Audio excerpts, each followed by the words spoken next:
Hello and welcome back to my channel What If Deku 2.0. Join us as we delve into the realms of fanfiction and fantasy, bringing you the best stories and discussions. Today we're kicking off part 1 of our series, What If Deku Had Deadpool's Abilities. If you enjoy this video, please give it a like and subscribe for more content in the future. The author of this story is Redpan45 from Archive of Our Own. All the relevant links are in the description. Feel free to say hello to the author on their profile. Now let's dive into the fanfic. Inko, can you please terminate the pregnancy? Mitsuki said, worried for her best friend's well-being. You are at stage 4. The chances of you surviving is low as it is. I can't. I have to have this baby. It's the last thing of Hisashi I have left. Inko says, holding a photo of them together with a note on the back. She read the note that he left behind, revealing why he died. They weren't poor by any standard, they were middle class. Though Inko came down with cancer soon after they married. It progressed quickly, though quirks slowed it down and the process did not cure her. A couple weeks later, Inko found out that she was pregnant, so the situation became dire. Hisashi worked his hardest to provide for his wife and soon-to-be kid. Eventually the insurance couldn't cover the treatment. This dug into their savings and soon their savings became dangerously low. Hisashi tried to reach out to their extended family for help only to be ignored by them. Hisashi had done his best to provide and get funds only to be ignored by everyone around him except for his wife's best friend/childhood friend Mitsuki and his best friend/childhood friend Masaru Bakugo. They both tried to help and reach out using their connections to no avail. Inko was 4 months into the pregnancy and it was not going smoothly. She had many close calls, causing lots of fear from her husband. He was ragged. He sold his childhood home and car. He soon bought a barely functioning one to get around. He made one final attempt to get the money. While driving his car, mysteriously and accidentally broke down while driving on the lone road in the dead of night. This caused the car to flip over multiple times, causing his death, though when they found his body he had a look of peace as if he was finally at rest from life itself. He had taken a whole life insurance claim on his life, naming his wife the main benefactor. Mitsuki, I know that Izuku will be fine. Hisashi worked so hard for the both of us. Inko said, rubbing her stomach. She was much thinner, though she kept her hair even after the chemo and quirk treatments. Izuku? Mitsuki asked, confused. Yemi and Hisashi decided the name if it was a girl or a boy. Izuku for a boy and Izumi if he was a girl. The names are unique and stand out. Inko said as her voice lowered. It's just a feeling that the baby is a boy. Mitsuki started to talk, but Inko grabbed her hand. Looks like little Katsuki will have a friend. I wanted to see the two grow up together. Her voice said, getting weaker, her eyes watered up. She started weeping tears. Mitsuki, can you promise me that you take care of him? Mitsuki looked at her childhood friend and nodded, holding her hand with hers. Inko, you will pull through this and raise a healthy baby boy? She yelled, sobbing. Inko smiled as she looked past her best friend and saw her husband behind her.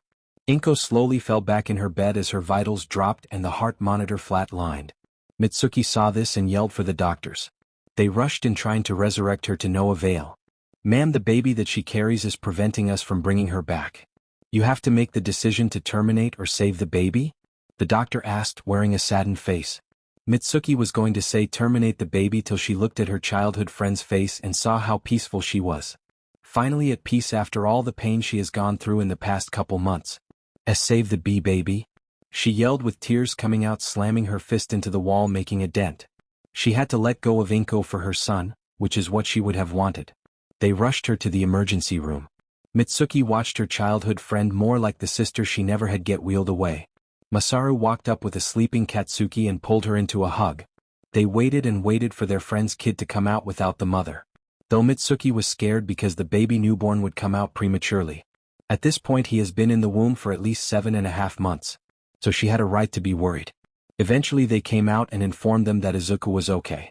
He was just in the incubator. Ma'am, you were listed as the godmother of the child. Will you take him as your own? The doctor asked, handing her the birth certificate. Mitsuki took it and wrote down his name, Izuku Midoriya Bakugo. She wiped her tears and let the process of life happen. She and Masaru were the only ones to come to her funeral. Inko was buried next to Hisashi and all of their assets went to Mitsuki and Masaru, so they put it in the bank for Izuku in the future. She promised to protect Izuku with her life. By the time he was 3 they discovered that he had gotten cancer. Mitsuki was distraught, thinking she would lose Izuku, her son, like Inko. Though a miracle had happened when Izuku was in the womb. They studied him and found out that he has had cancer, specific lung cancer, his whole life.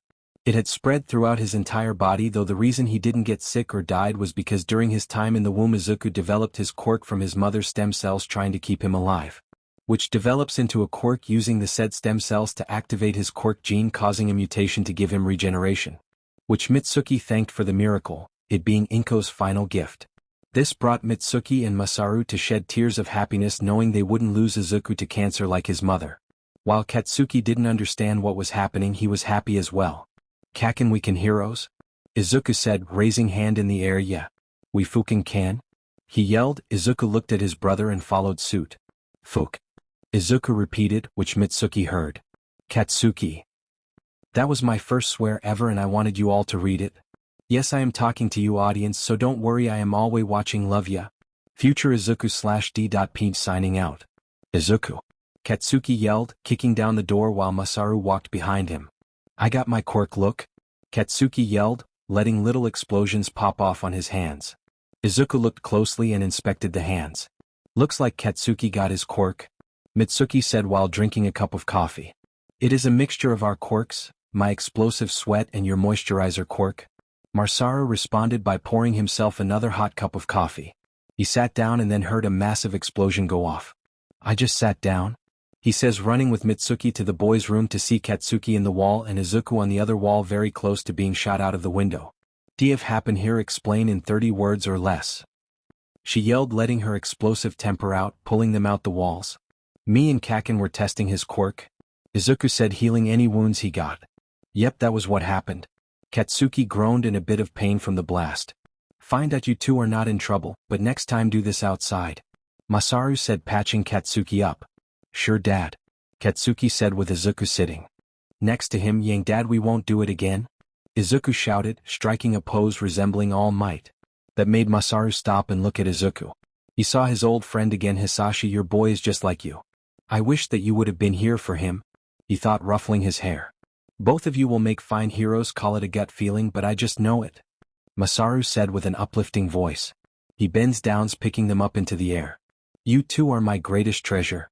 The two were star-eyed as they looked at their father while Mitsuki recorded the scene and took photos.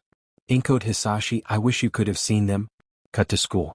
"Wow, Bakugo, you have a cool quirk," Tsubasa said with his wings folded on his back. "Yeah. I know, I can even shoot explosions out of my feet," Katsuki yelled. "Yeah, it's better than Midoriya's," another student yelled. "When you think about it, he can't really be cool or flashy," another said. "Can he even be a hero? He will just have normal strength.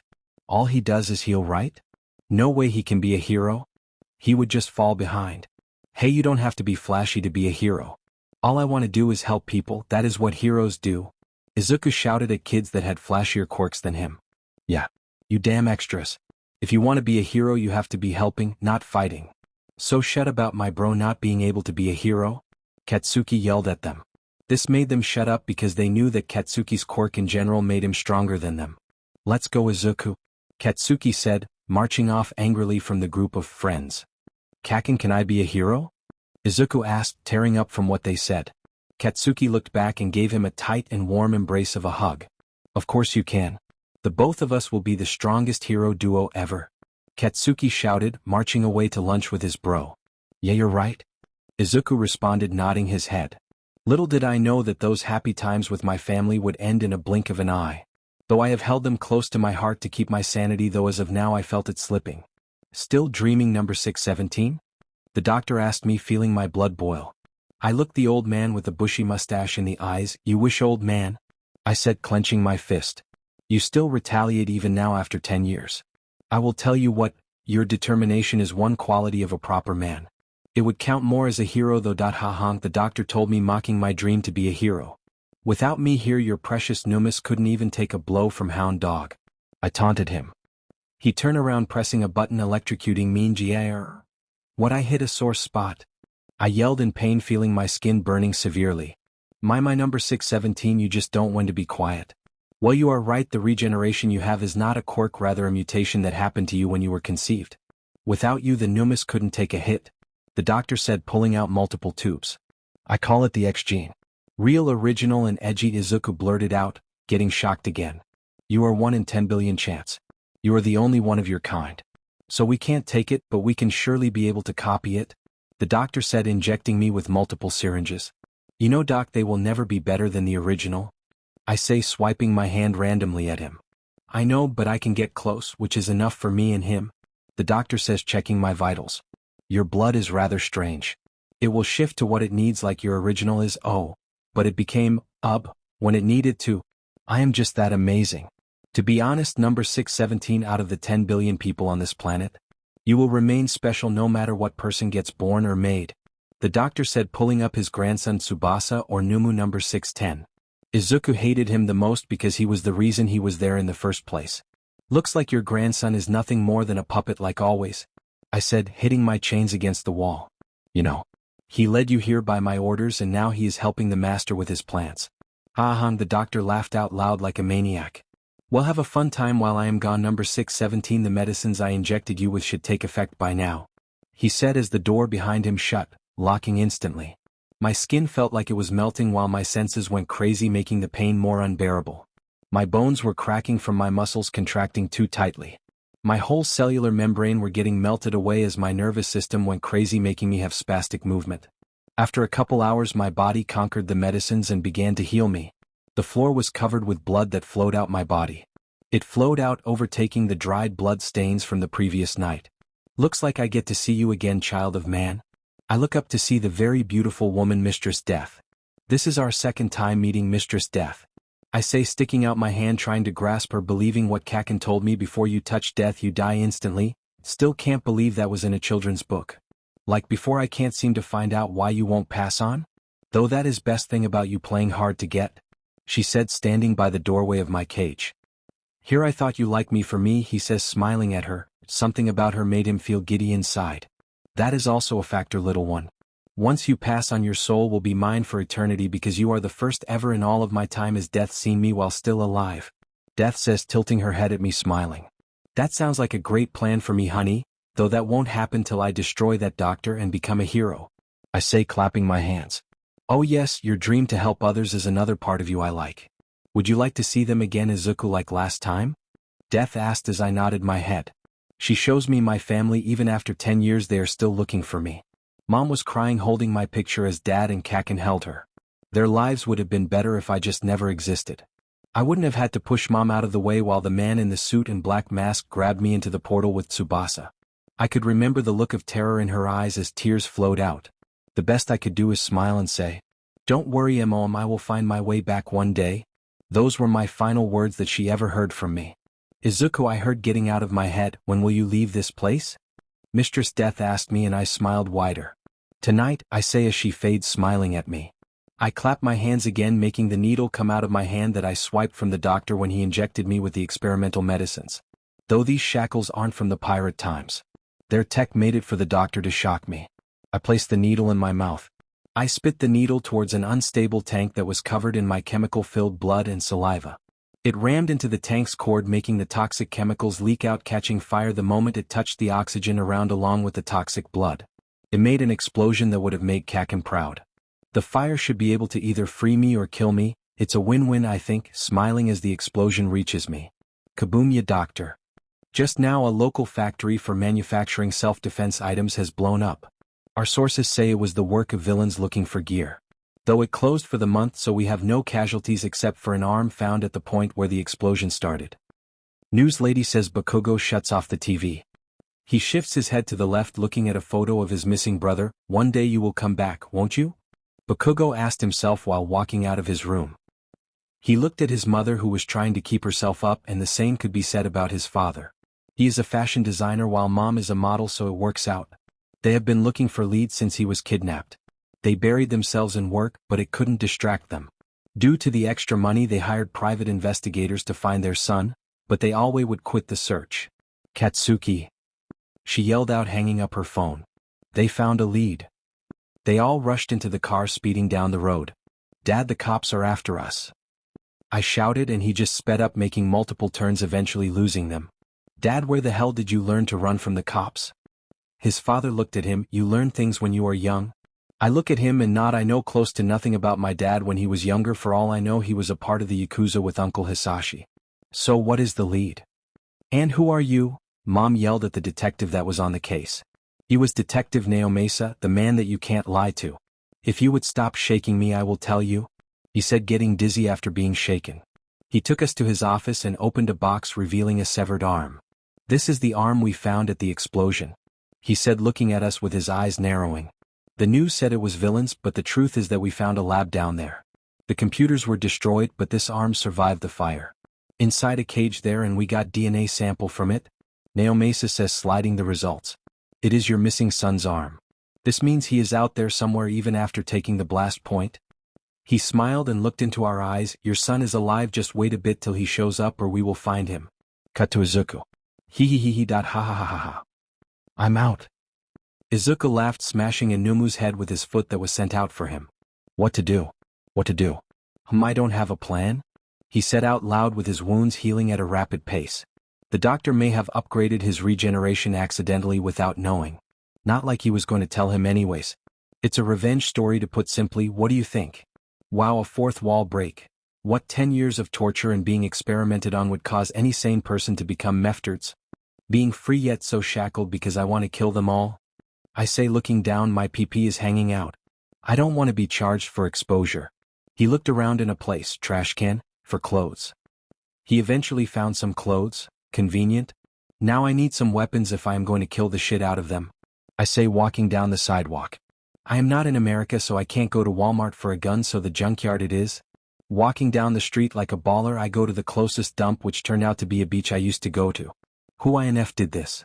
Is that a truck? I yelled. Doesn't matter, killing the doctor, then return to your family. I say, toppling a pile, making multiple pipes impale me. Shit, that hurts, that's a lung and liver. I yelled, noticing my left arm was gone too. A piece of rusted sheet metal got my arm. Man, I just got that back. I chucked the arm into the ocean for the fishes. Let me do this when it is not pitch-fen black at night. Gotta find a place to stay, maybe that abandoned pizza joint that suddenly is in Japan for some reason. Walking into the building was alright. The place looked haunted ASF, but if it has a place to sleep with shelter, then at home. Sleeping there was the best because I was not chained up. Sure, I have infinite stamina, but that doesn't mean I can't sleep. Cut to the morning. MF had to time skip my sleeping time. I yell, throwing a chair into the wall. Okay, this is my home, an abandoned pizza joint that is far from people. So that means I own this place now. I say, walking out the front door heading towards the beach. Gotta say, I look like shit, my clothes are dirty and ripped. I look so bad that a lady stopped and gave me her change, so yeah, now I have enough to buy half of a nugget. Okay, time to search this beach. I say, slide down the rail. I will have to spend a couple hours searching for anything useful. Hey? F. I screamed out, are you stealing my supplies? No, I am looking for anything useful for me to use for my revenge, then go home. I say to the dirty and greased up pink-haired girl that had a pair of reddish steampunk goggles on. Well then, don't take my supplies. I need them if I am going to UA when I turn 18. I need these supplies to pass the quiz. She says while aiming a gun at me. I get that, but why are you aiming a gun at me? Just a little encouragement from me so you don't take. She said in full seriousness, let me put that to the test, you crazy my little pony. I grab a piece metal and I feel a bullet piercing my hand. Crazy, I am gonna like you. I yelled at her, smiling. How about this, I will bring you the parts and you will invent what I need? She thought about it and then nodded, sure thing, just don't steal my parts. Acting as if she didn't just shoot me. From that day forward, May would come to the beach every other day and tell Izuku what to bring to her ultra super mega awesome lab / workshop / living quarters, which just turned out to be her parents' garage. It was nice to finally have someone to talk to that wasn't Mistress Death or himself. Don't get him wrong. He loved talking to them. Scout's honor. He was never a scout, but having someone his age to talk to was nice. Okay, Pinky, I'm going to track down people that kidnap me, then kill them brutally. Then profit. Any questions? Izuku said, wearing a dirty lab coat showing a presentation. May raised her hand, sitting on her couch in the garage / workshop / bedroom. How are you going to track them? Excellent question. I don't know. Izuku said, breaking the stick he was using to point at the points. Shit. Well, I was going to start by raiding the bases of the people that I saw them work with, Izuku said, taking off the lab coat. Until they tell me where the doctor is? Yeah, that is not going to work, May said as Izuku messed with her babies being blown into the wall, twisting his body. Izuku twisted his head back to its normal state. Making May cringe a bit. Will not get used to that, maybe? Well, I make your gear, but that will take time and money. Mei said, making Izuku stop. Money? Yep, you are my first and only client, so you need to pay. Discounted, by the way. She responded by throwing him a hoodie and sweats. F me. Fine, I will get the money. Then my plan goes into effect. Izuku said, putting on the new clothes. Hee, this will be fun. How to make money while having no experience in anything? Izuku said aloud, walking down the sidewalk, seeing a woman pulled into the alley. Looks like that is my calling? Izuku yelled, rushing. Izuku ran in to see the man being dominated by the said woman, who looked like she was having a good time while the said man looked like his mind broke. Izuku quietly walked backwards. There is no way in hell I am messing with a dom fuda. That is definitely not my calling. Okay, let's go on a spree for some cash legally. Izuku said, cutting to him beating up a medicine dealer for his medicines and money. Free is free. He said, doing the same to the others in the city. He saw a massive person selling medicine, so he did the best thing he could. Shit talk. That was not the best choice. Hey Rhino. Have you seen my favorite hero around? Izuku yelled, being choked and slammed into a car. Ha, what did your feelings get her dash? Izuku was thrown into the street, cracking it. I am a hippo. Okay, Mato. I heard you like them chunky. Izuku shouted, getting up with his bones snapping back in place. Shut up. Izuku put his fist up, taunting him to rush him. Which he did, throwing a punch where Izuku dodged, uppercutting him, which did nothing. That's all you got? Mato yelled, grabbing the said arm. Crushing it with ease, then throwing him. It is times like this where I think this was a bad idea. Izuku said, slamming into another car's windshield. Izuku turns around to see a frightened mother and child. Don't worry, I will take care of it, he said in an uplifting voice that was meant to ease their fears. That went out the window when his guts began to spill out.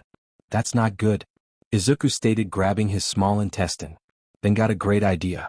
I am Indiana Jones. Izuku yelled, using his intestines as a lasso. He threw it, wrapping around the hippo's neck. Let me go, you dashed, he tried to say, only for the hold around his neck got tighter. Izuku pulled till the guy dropped. Looks like I am good at this, he said, looking back on the destruction he caused. Maybe I am a bit rough around the edges, he said as a car blew up. That is my cue to leave. He left the scene to fight more crime, getting slammed into a bar full of criminals drinking and having fun till he came in. He took the wallet of the guy he knocked out. Hey, don't worry about the damages, I will pay, Izuku said, pulling a stool to him and sitting down, sliding the money. Oh, you're that guy beating up medicine dealers around? The guy says, taking the money. Sure, but I am doing this for my revenge, plus I need the money, Izuku said, taking a swing from a full bottle of rum.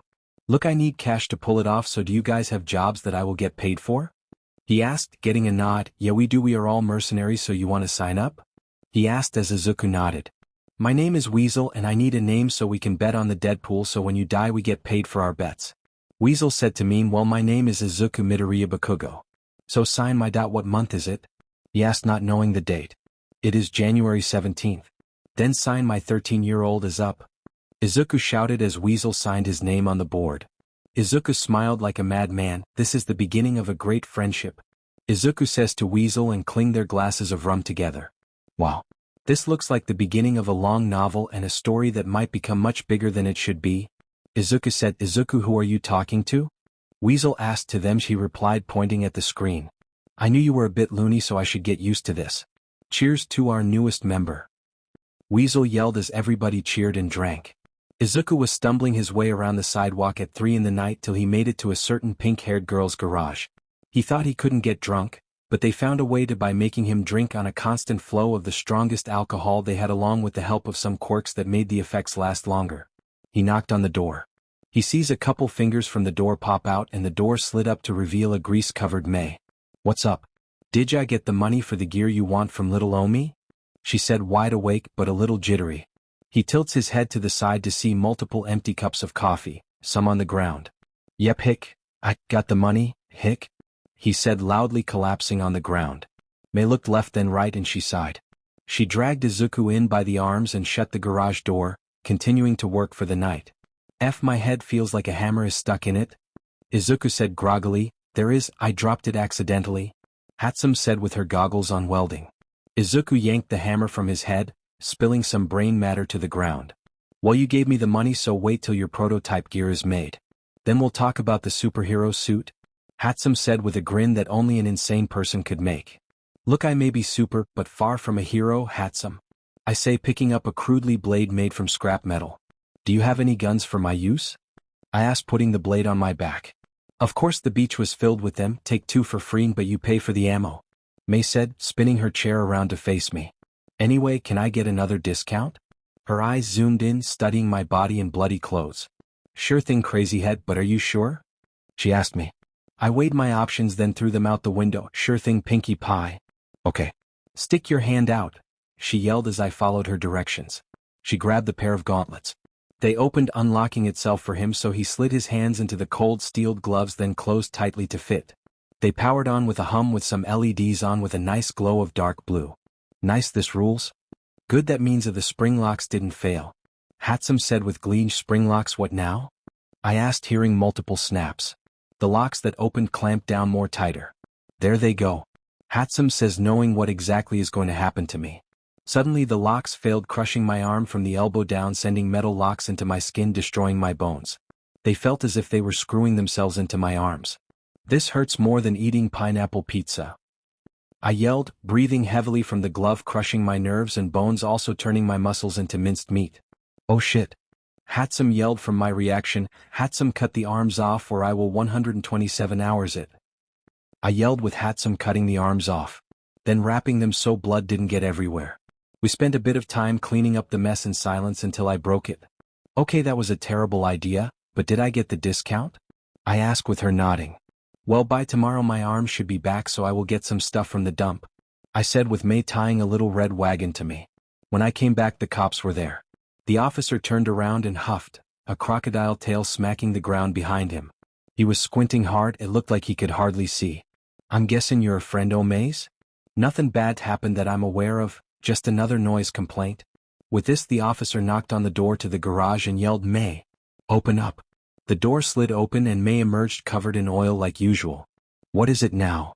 She asked, annoyed. This is the last warning I can give you, girlie, the officer replied. I know that you're going to be a great inventor someday, but for now you need to keep it down, especially at night, okay? The neighbors are getting all uppity again. May nodded solemnly and said, I understand, officer, thank you. The officer looked sad, but nodded and left. Have a good day, May. Izuku watched the tailed officer leave and walked into the garage. May was sitting on a stool with her head resting face down on a scorched and cluttered table. Izuku waited there for a second, contemplating before he set the parts down on the table and rested his stub on May's shoulder, spraying some blood on her. You know, Hatsum, I think I have a place that you could use as a workshop and not get any complaints. May's head shot up and she looked at Izuku with wide eyes, their noses almost touching. Where? Izuku scratched the back of his head awkwardly. Before simply saying, come with me, the two exited the garage, shutting it behind them. Soon they arrived at an old pizza place, and even though May was hesitant at first, seeing Crazy Head go with no fear made it a bit better. Izuku led May through a door that said employees only to another room. Inside this room there were shelves on the walls and a table sitting in the middle. So, Crazy Head said with a bit of hesitation, what do you think? May sat there for a second, stunned. All of this? Just for her? Tears pricked her eyes a little. Thank you, Kraz. Izuku. It's perfect. Izuku grinned wide, brightening the whole room and making May take in a breath. Of course, Hatsum. What are friends for? May smiled back, a tear rolling down her cheek. Yeah. May arrived home that night, the smile having not left her face since leaving the old pizza joint. She walked up the steps to the front door before she noticed it. There were cars in the driveway. Her family was home. No big deal, she can handle this. No, she can't. She opened the door quietly, shutting and locking it behind her as stealthily as possible before tiptoeing towards the door to the garage. May's an angry voice stopped her. Come in here, please, damn it. May's head hung. They had caught her. She trudged into the living room where her family all sat around. May, her father said, we got another noise complaint today. May flinched a little and nodded, not daring to say a word. We have indulged you in trying to follow our footsteps and become an inventor, but you should find something else to do. Her mother continued, maybe take up a position at a lighthouse or mountain ranger. Your quirk would be really handy there. This was something May had heard before. Unlike her parents or her siblings, her quirk wasn't really applicable to inventing. Her younger sister was able to draw perfect memories that she can draw out without missing details. Her younger brother was able to know how to use any tool he picked up flawlessly. Her father was able to forge tools from raw materials with his bare hands, and her mother was able to write code flawlessly, one of the quickest on the planet, something May had been proud of when she was younger. Her quirk, however, it was useless. Everyone had told her in school. The very reason she didn't go. Her family and counselors tried to convince her to choose a different career path. The reason she doesn't talk to either if given the chance. Even though her parents had allowed her to use the garage to make her inventions, they also made her sleep there so as to not disturb the rest of the house. She had to build an AC unit from scratch to help with the lack of insulation in the garage. We will be having dinner in an hour. Would you like to join us for once or just have your cup of ramen in your workshop instead? Her sister sneered. Calling in that noise complaint was a great idea. May mumbled off an answer before quickly slinking into the garage where she let off a huge sigh. She made herself her dinner. Cheap cup ramen that her parents give her so that she doesn't starve. Then climbed into bed. A couch that she found at Dagoba. Later that night May woke up in a cold sweat. She had just had a nightmare. They were common. As she lay there looking at the ceiling she finally realized something.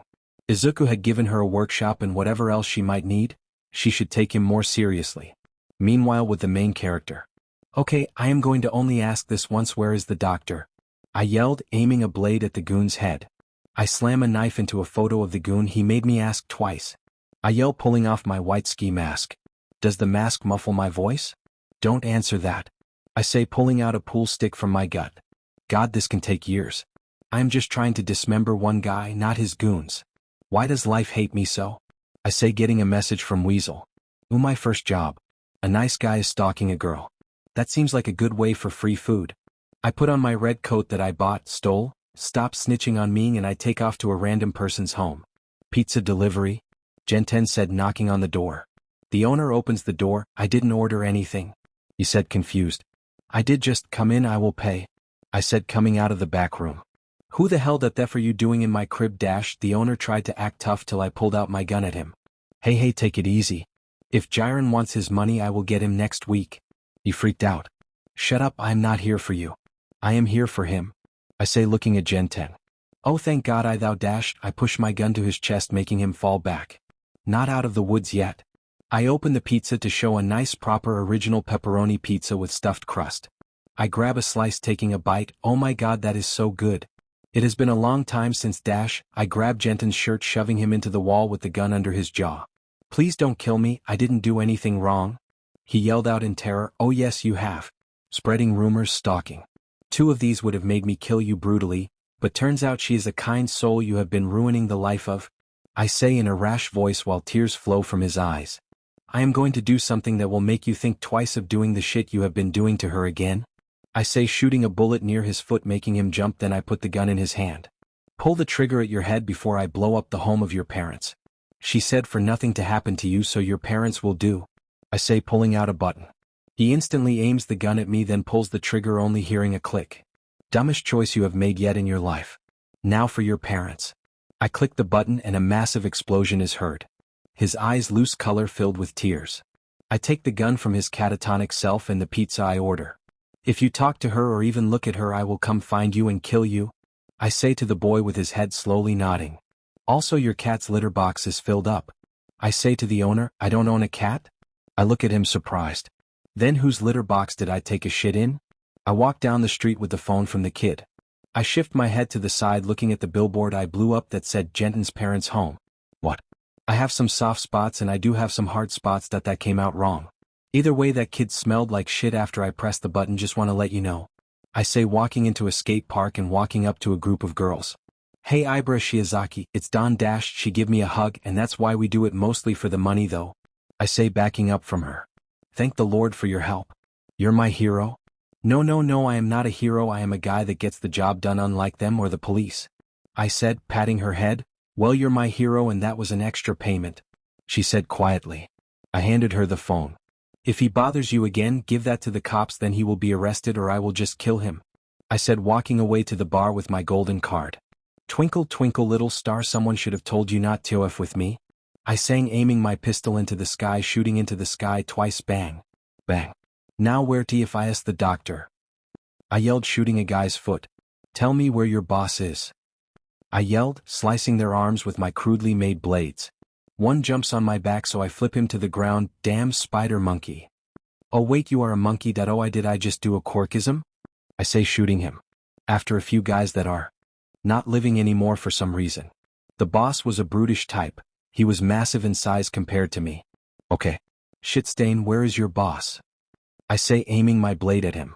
Oh man, you like were tossed in the face? I yelled out, turning away. Just shut the f up. He yelled, swiping his arm at me. Which I slice off. Where is the doctor? You one-armed scumbag. Stabbing his other free hand trying to block the blade. I kick his face, breaking his nose, sending him crashing into a bunch of wooden boxes. I walked out with no information, so I lit the place on fire. Hey Midoriya, any luck yet? Weasel asked me. Nope. Found out the place that I lit on fire was the wrong address, so I took out the wrong medicine ring. Turns out the one I needed to take out was a street over. That would explain the amount of blades, spikes and bullet holes in you right now. Izuku looked down, accessing himself. Well, you missed the part where I still have a dog biting my foot right now. I say with a collected tone, lifting my foot, showing a chihuahua. Did not know that they even sold them here. I say, walking out with it still biting. Eventually it left me alone, so I left for the pizzeria. Hatsum, you in here? I asked, throwing a knife at a photo of a guy with glasses, the one I had to kill. He died later of shock, so I didn't get information or get to kill him because he saw the fire. Who knew he had PTSD from fire? I didn't. Izuku, are you talking to the air again? Hatsum asked me as I snapped from you to her. I am talking to them, not the air, Hatsum.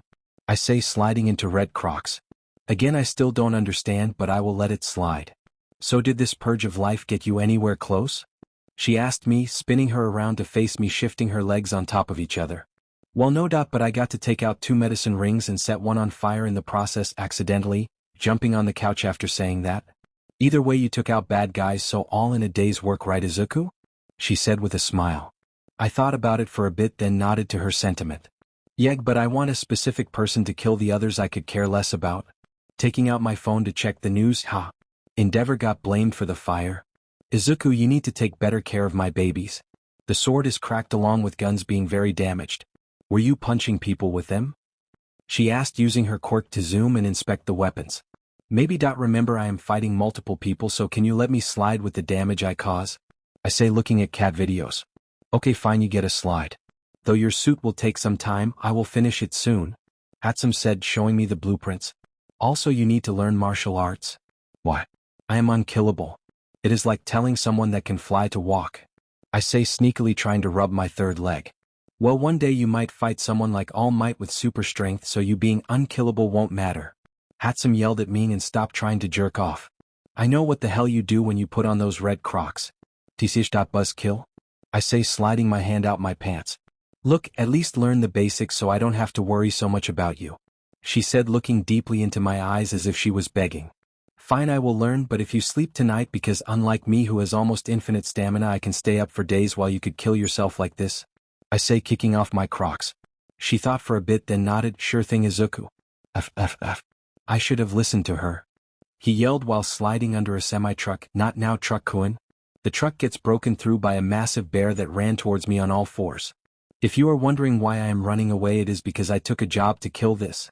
Come back here so I can use your skull as a cup. He yelled, speeding the hell up. This is just hacks. Fine, you want to fight, then fight, Papa Bear. I shout, turning around, instantly shoving my blade into his paw hand. He smacks me into a car, crushing the blade. I just had it fixed. Wonder if Hatsum has insurance? I ask myself as I get pinned to the ground with one arm of his. Boy, I am going to have some fun with you. He roared at my face. Garhef you? The grizzly yelled at me as I dusted myself off. Now that is more like a villain line. I say, moonwalking, dodging his wild claws. Nah, I'd rather dance since I can't fight you fairly. I said, spinning quickly, then going on my tippy toes. You damn brat, you think this a game and that I am a joke? I look him while pulling out a white hat from nowhere. Maybe?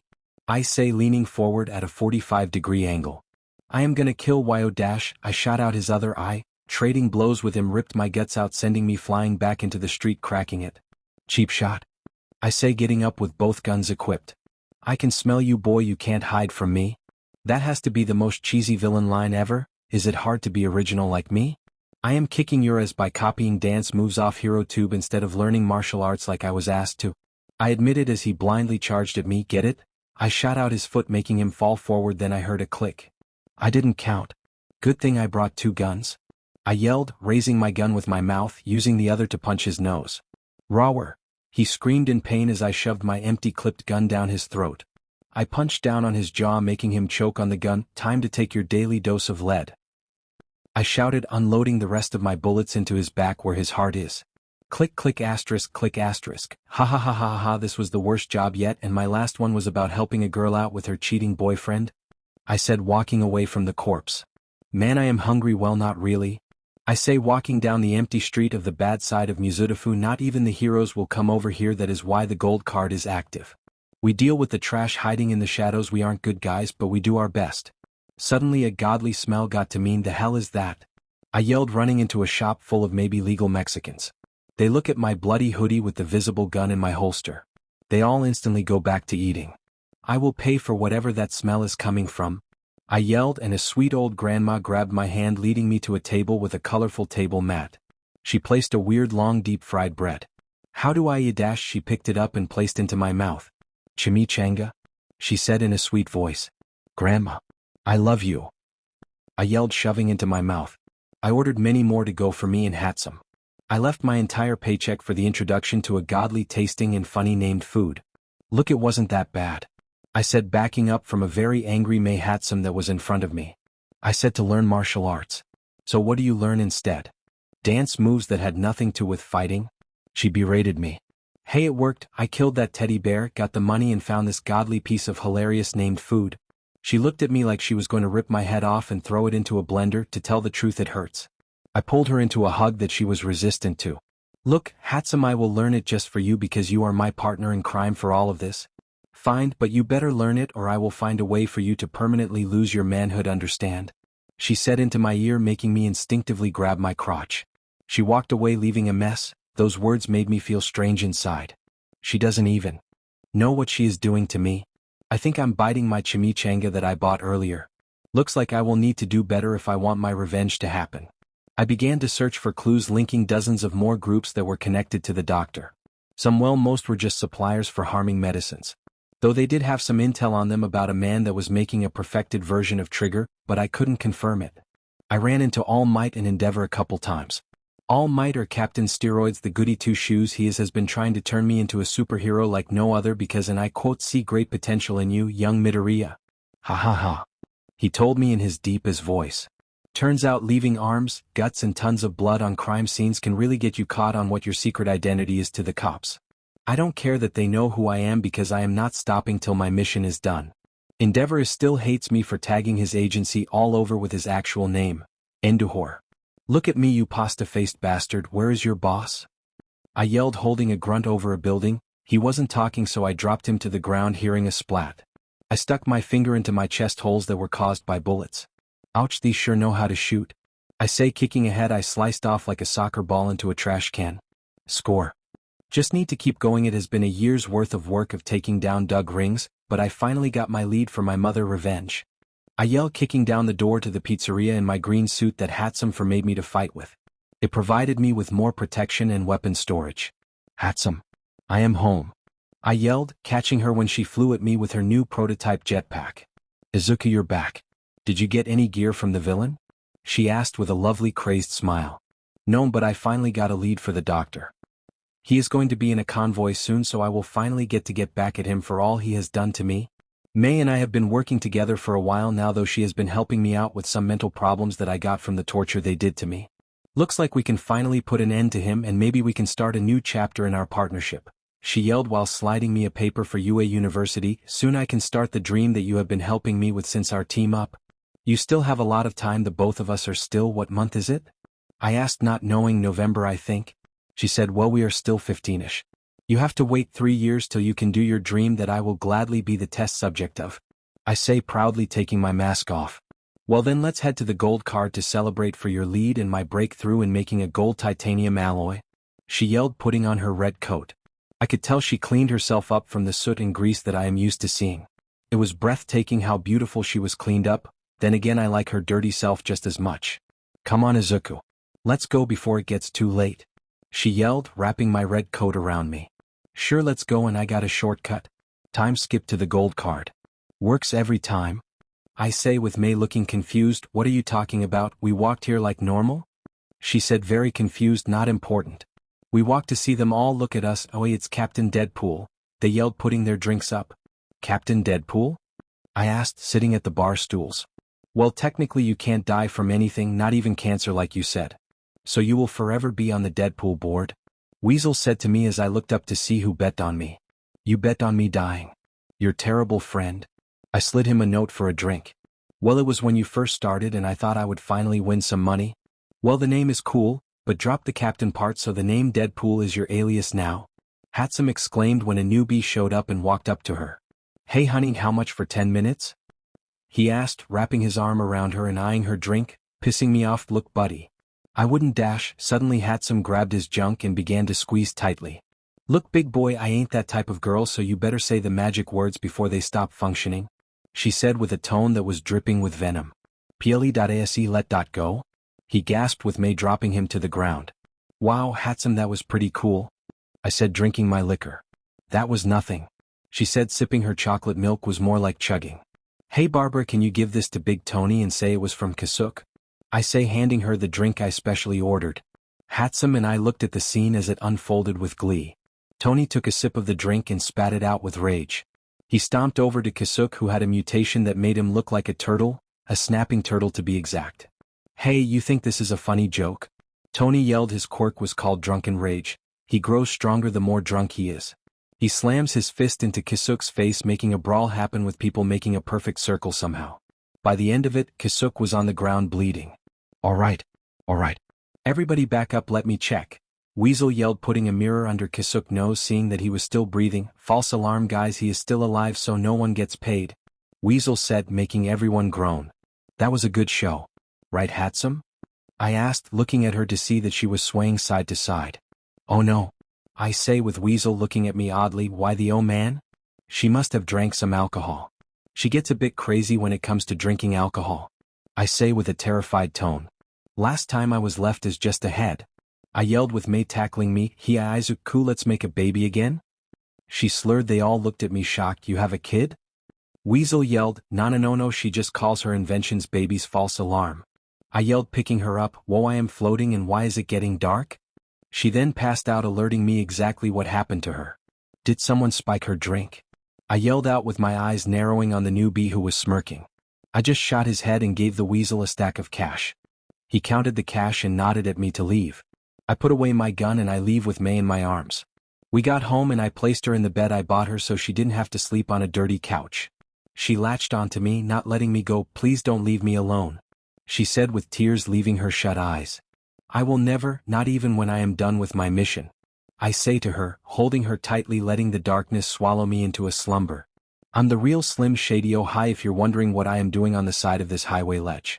Well, I found a little birdie that chirped to me where the hell the doctor is, so this is my revenge for what he did to me and made from me, I say, drawing myself, stabbing him to death with my twin katanas. I see a massive convoy down the road with multiple cars driving down the road at a fast pace. There he is, time for payback, I say, getting up, maximum effort. I walk off the ledge, falling at very fast speeds. Crashing through the sunroof of one of the subs, I get up and show them my beautiful picture. Have you seen this man?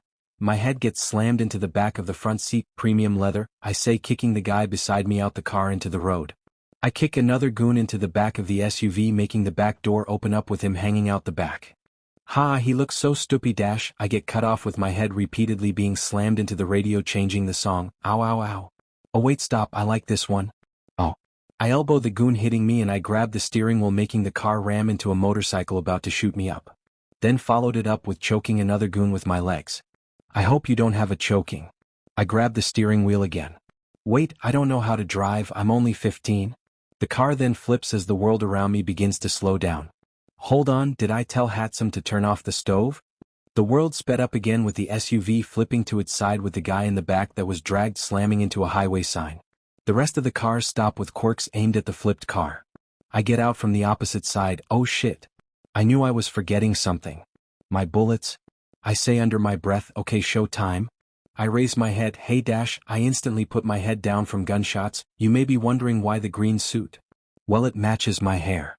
I raise my hands and point at a guy. This guy has the right idea. His hair is black, so he wore the black pants. The guy looks down to see that he is matching. Okay, I only have 12 bullets, so you're gonna have to share, I yelled, jumping into the air, shooting 2 in the head with 1 bullet. 11. I yelled, running at them, dodging their quirks. Is your quirk literally making your hands into a rock? I asked, shooting his head. 10. I dodge a weak stream of fire from one and spotted a guy that looked like a pig. I shoot them both in the head, then kicking the bodies to the others. 8. I use the butt of my guns to slam into two faces that have strength enhancer quirks. I shot them directly into their hearts twice when they flinched from the earlier blow. 6. A bull mutation quirk guy stabs his horns into my chest against the flipped car. I lock my hands together, slamming them down with lots of force on his head, breaking his horns. I aim at his eye, blasting his head to bits. 5. I take out the horns from my chest, throwing them to the ground. A red-faced person rushes me with steam coming off his body. I slide under him. As I slide under, I shift my body, shooting him in the back of the head. 4. The final group of goons tackle me to the ground, making me misfire twice. I said, "Share." I yelled, shooting the guy on top of me in the head. 1. I blitzed the final 3, tackling one into a guy and repeatedly slammed him into a car window, breaking it. So I throw him into the other, lining them up, and I shoot my final bullet, hitting the 3 in the head. 0. You bastards are annoying to fight in groups. Now for my prize. I walk to the final SUV, ripping the door right off to reveal the doctor. I grab him by the coat, slamming him into the road's ledge. I grab one of my blades and stab it through him. Ha ha ha, that one felt good, right, doctor? I yell at him as he stared angrily at me. Remember me, you Jared looking? I kick his face, breaking his goggles. If you can't remember little o me, here is a reminder. I yelled, lifting my mask, revealing my mouth and freckles. I am just that amazing. He lifted his bloody head, looking directly into my eyes, and smiled. Izuku, mother Midoriya? He yelled, chuckling at me. Cut to Captain Steroids. On the latest news, we have a massive car crash zone of 5 vehicles. Yagi listened to the news, eating cereal. Other news that we know a man in a green suit, Yagi said, buffing up into All Might. Mirio, let's go, he said, walking out. Have you had breakfast? He asked Mirio. No sir, I haven't, he said excitedly, being with one of his mentors. Here, protein bar, good for bones. Deadpool might break yours. Ha ha, All Might laughed, jumping into the sky with Mirio following close behind. Back to the main character, duh. Now I am going to do to you what Chimichangas did to Maya's last night. I yell, raising my arm back, then hearing the sound of me hitting a brick wall. I feel the area and look up. Dad? My arm got grabbed and I was thrown into a car. I think shit has just gone sideways in the most mighty way. Let's talk about the pros and cons of being a hero. Pros: large fan base, merchandise, lots of money, discounts, women want you and everyone loves you. Cons: they are all lame as teachers' pets for the association. I say, getting up, groaning in pain. You know I can hear you, right? I wasn't talking you, I was talking to them. Stay right here. He told the doctor. You have warned before, Deadpool. This is a shameful use and reckless use of your powers. You will both be coming with us. All Might tells me while walking up. Look, All Might, I don't have time for your goody two-shoes bullshit right now. And you are? I asked, shifting my head to the All Might look-alike that was borderline cloning how similar they looked like. Lemillion. He yelled, flexing. Lemillion, what the shit? That is the coolest name ever. I yelled as he shrugged. So what are you, his sidekick? I asked, looking at All Might. No, trainee. Let me guess, Niza left you behind for shit detail? I say, walking to the doctor. What does that make you? Lemillion asked me. Pretending you're not here, Lemillion? Can we trade names? I say, punching the doctor in the face. Can we just arrest him? He asked All Might. Look, I am a training hero that would rather be out helping people than deal with an insane maniac. I say to Lemillion's face, you got me in a box here. Eahaheya. And besides, no one is getting hurt. I say as the body from the sign falls smashed like a pancake. He was already up there when I got here. Young Midoriya, you're better than this. Join us, use your powers for good. All Mights as I throw a hubcap at the doctor's face. Heads up. Be a pro hero. He says, listen, the day I decide to be a crime-fighting shitswitzler who rooms with other little whiners that suck on the government. On that day, I will send you a friend request. I am going to do what I came here to do. That or slap the hell out of you. I yell at All Might. And I hope you're watching. I turn to see the doctor gone with a pool of ink being left behind. I gasp loudly, quite unfortunate. I look back then at All Might repeatedly. That does it. I jump up and slam my fist at All Might's face, shattering my hand instantly. Oh wow. Canada. That's not good. I say, young Midoriya, please. Shot. I punch where his balls would be, breaking my other hand. Oh, your poor wife. You really should stop. I back up in pain, looking at my broken hands. All the dinosaurs feared the T-Rex. I side flip into the air, smashing my leg into his neck, breaking my left leg, landing me on my back with my twisted leg. I promise this gets worse for you, big boy. I yell at him. This is embarrassing. Please stay down, he says as I prop myself on one foot. You hear about the one-legged man in the ass kicking contest? Do you have an off switch? All Might just slapped me into a car. I am taking to meet Nizu. I know he doesn't like you, but we can talk. Placing a cuff on my wrist connected to him. Is he a mouse or bear? I don't care. I groan in pain as I am dragged. Dead or alive, you're coming with me? You will recover, young Midoriya, you always do. My hand regenerated, so pull out my switchblade and start slicing off my arm. Are you there, God? It's Izuku. I yell, ripping my hand off, falling off the edge of the highway, landing in a garbage truck driving away. All Might looked at the hand to see Izuku left a message on it in the form of a middle finger. Why must he be so difficult? Yagi, why do you constantly try to persuade Izuku Midoriya Bakugo to become a hero? Nizu asked the deflated hero. He is a child that is hurting inside with a mind that is trying to mend itself with revenge. He has so much potential as a hero, Yagi says, sipping the tea handed to him. He may be a mercenary that kills, but he does the right thing. The reason I say that he could be a great hero was a single moment that I saw with my own eyes. What I saw was a young man that is doing good in his messed up version. Yagi recounts the first time he met him and he was out of time. He rushed onto the road full of incoming cars and trucks to save a little girl and her brother who tried to push her out of the way. He was able to throw them to safety as he was run over by the said car. He would rather save people than himself, Yagi stated, placing down the cup. I believe he will stop being a killer of villains if he gets a chance. Nizu, he would be a great child to have at your school. Nizu listened to his words and shook his head no. Yagi, he is a killer that dismembers people for revenge. Yes, the people he kills are terrible, but that is still murder. The main reason he is not in jail is because the police are afraid of him, and so are some heroes. We have laws that even us heroes must listen to. He does not and will not listen to rules. Where he goes, destruction is left in his wake, Nizu said, looking directly at Yagi. Izuku Midoriya Bakugo is wanted, but the public doesn't know that. If he shows up to UA, every enemy he has made will eventually follow, Nizu says, pulling out a file. He has over 89 confirmed kills. The society that you created with your image of peace would fall apart with him being a hero, Nizu said, showing him the crime scenes. Young Midoriya has done more good than the average pro. He has lowered the crime rate by just being around like me. His presence alone strikes fear for the villains. He is the boogeyman that will hunt you down with his persona of being the unkillable vigilante. Deadpool? Yagi says. He was tortured. Nizu, he is still on the good side after everything he has been through. He is still helping, Toshinori says, throwing his hands into the air. The answer is still no, Yagi. He will only bring trouble of UA. I want to protect the students. Like you said, his presence alone drives villains away, but that can be used in reverse. Once they aren't afraid, they will hunt him down like an animal, Nizu says, shutting down Toshinori's case for getting Izuku into UA. This can be said for me, Nizu. The moment the villains think they have something for me, they will hunt me as well, Toshinori said to the principal, walking out with his sidekick Night Eye. Yagi, I know why you want to help him. He was hurt, but the man that weakened you. You feel responsible for what happened to him, Nizu said as Yagi stopped for a moment before fully walking out. All Might, why do you want Midoriya as hero? Night Eye asked as Yagi looked at him. He may be a bit rash and rather vulgar with his language. Midoriya is someone that will never give up no matter the obstacle. Cut to Izuku. Sorry for bleeding all your trash, I yelled as the man nodded and drove away from his stop. Man, it feels weird when your year-long plan ends with the wrong guy getting dismembered, I yelled, wrapping a rag on my stub of a wrist. Hatsum, can you open the door? I forgot my keys, I yelled so she could hear me. She opened the door, letting me in as I put on my Crocs.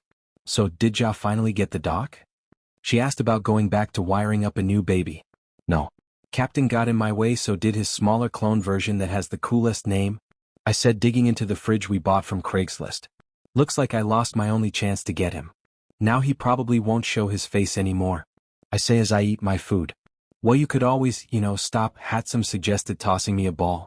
I go to catch it, then remembered I had stub for a hand and my food in the other, so the ball hit my face out. Hatsum, fine, I will stop for now and chill, but if I get a single clue that he is out and about again, I will start again, I say to her as she gets close to me with her face inches away. Pinky promise? She asks, sticking her pinky out. Sure. Pinky promise just for you, May, I say, pinky promising her. She wrapped her arms around me, giving me a nice tight hug that I returned. Don't worry about Pinkie Pie, both of our dreams will come true one day. Yours is one that I will support the whole time, I said, booping her nose. Now come on, let's try your new baby out for a spin. She smiled and handed me my red sweater.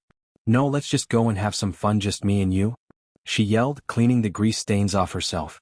By the way, have your parents reported you missing yet? I asked, changing out of my suit, sneaking a peek at May. No, I don't even like to call them my parents. Ever since I got my quirk and it wasn't technology-based like my siblings, they stopped caring for me in my dreams.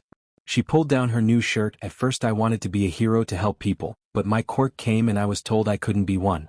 So I went to support so I could at least help heroes save people, but my family shot down that idea the most, she said in a low voice that quivered. I pull her into a tight hug. Who gives a flying shit about what they think? Those quirkists don't know shit about you. You're the best inventor partner in crime I could ask for, I said to her as I felt my shirt get soaked a bit. They need help with quirks to be good at inventing while you learned how to do all the things they can. You are better than them and you will prove them wrong by going to UA, then becoming the world's best inventor, I say as she looked into my eyes with hers that zoomed in and out. She nodded her head as I patted it, making her feel better. Plus you can be a hero, I say in a proud voice to her, making her cry tears of happiness from me supporting her former dream. Izuku, thank you. I am glad to be your partner in crime, so I will become a hero with my support items to prove them all wrong. As long as I have you supporting me, I will complete my dreams, she yelled out as we left to the city to have a lot of fun and throw eggs at her former area where she resided with an uncaring family. That should do it, I yelled, sliding down a ramp with my civilian clothes on. A normal shirt that says normal, nice pair of red shoes with a red coat. Following it up with black pants, really black pants, totally not covered in spilled paint. I hop roof to back up and see my handiwork that took a couple hours to complete. I covered the entire Endeavor Tower with my logo along with a message saying Deadpool wants his change back. Ha ha, they are definitely going to think that he owes me money. I laughed, then I saw a large amount of fire go off. Oh shit, I might have .no, I definitely pissed him off. Well, time to dip because I am a civilian. I parkour to the ground and land, crash, on a comfy metal trash can. I need to work on my coordination for jumping off roofs, I groan, getting up. Well, not like it could kill me, I say, walking down the sidewalk. I take out my knife and start to spin it around as I walk, till I accidentally stab my hand again. Damn it, I yelled, pulling the blade out, letting my hand heal. I feel a presence near me to the right. I turn my head to see a tall, lanky man with burn scars all over him. He had blue piercing eyes with black spiky hair. His clothes were loose and he had a black trench coat. Oh God. You look like an avocado had SEC with a grosser, more older avocado, I yelled out, surprised by his appearance. I can get that, he spoke up after thinking about it. I mean rough like they just hate. I continued while making hand signs. I get it.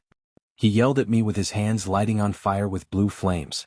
Okay, I will stop, it is just that you're just haunting, I say, putting my knife away. Look, I just want to have a small chat, he said, turning off his fire. So what do you want then? I asked nonchalantly. Why did you vandalize Endeavor's agency? He asked as his eyes shined brightly. He is an idiot and I know his image is what he cares about.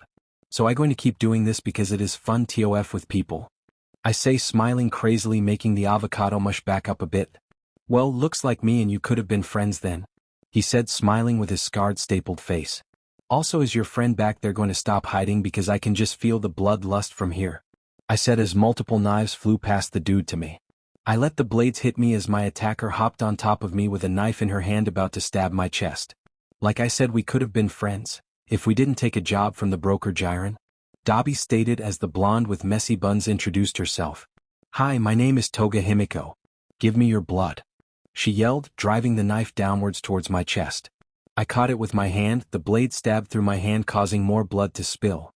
You know that would have killed me with the fire, but knives, guns and blenders can't kill me, I said, getting up, pushing her off of me. Look, Bernie, keep track of your crazy friend here. Before I get mad, and trust me, I can do more than stab, I say as my wounds heal, taking out my knife, holding it to her throat.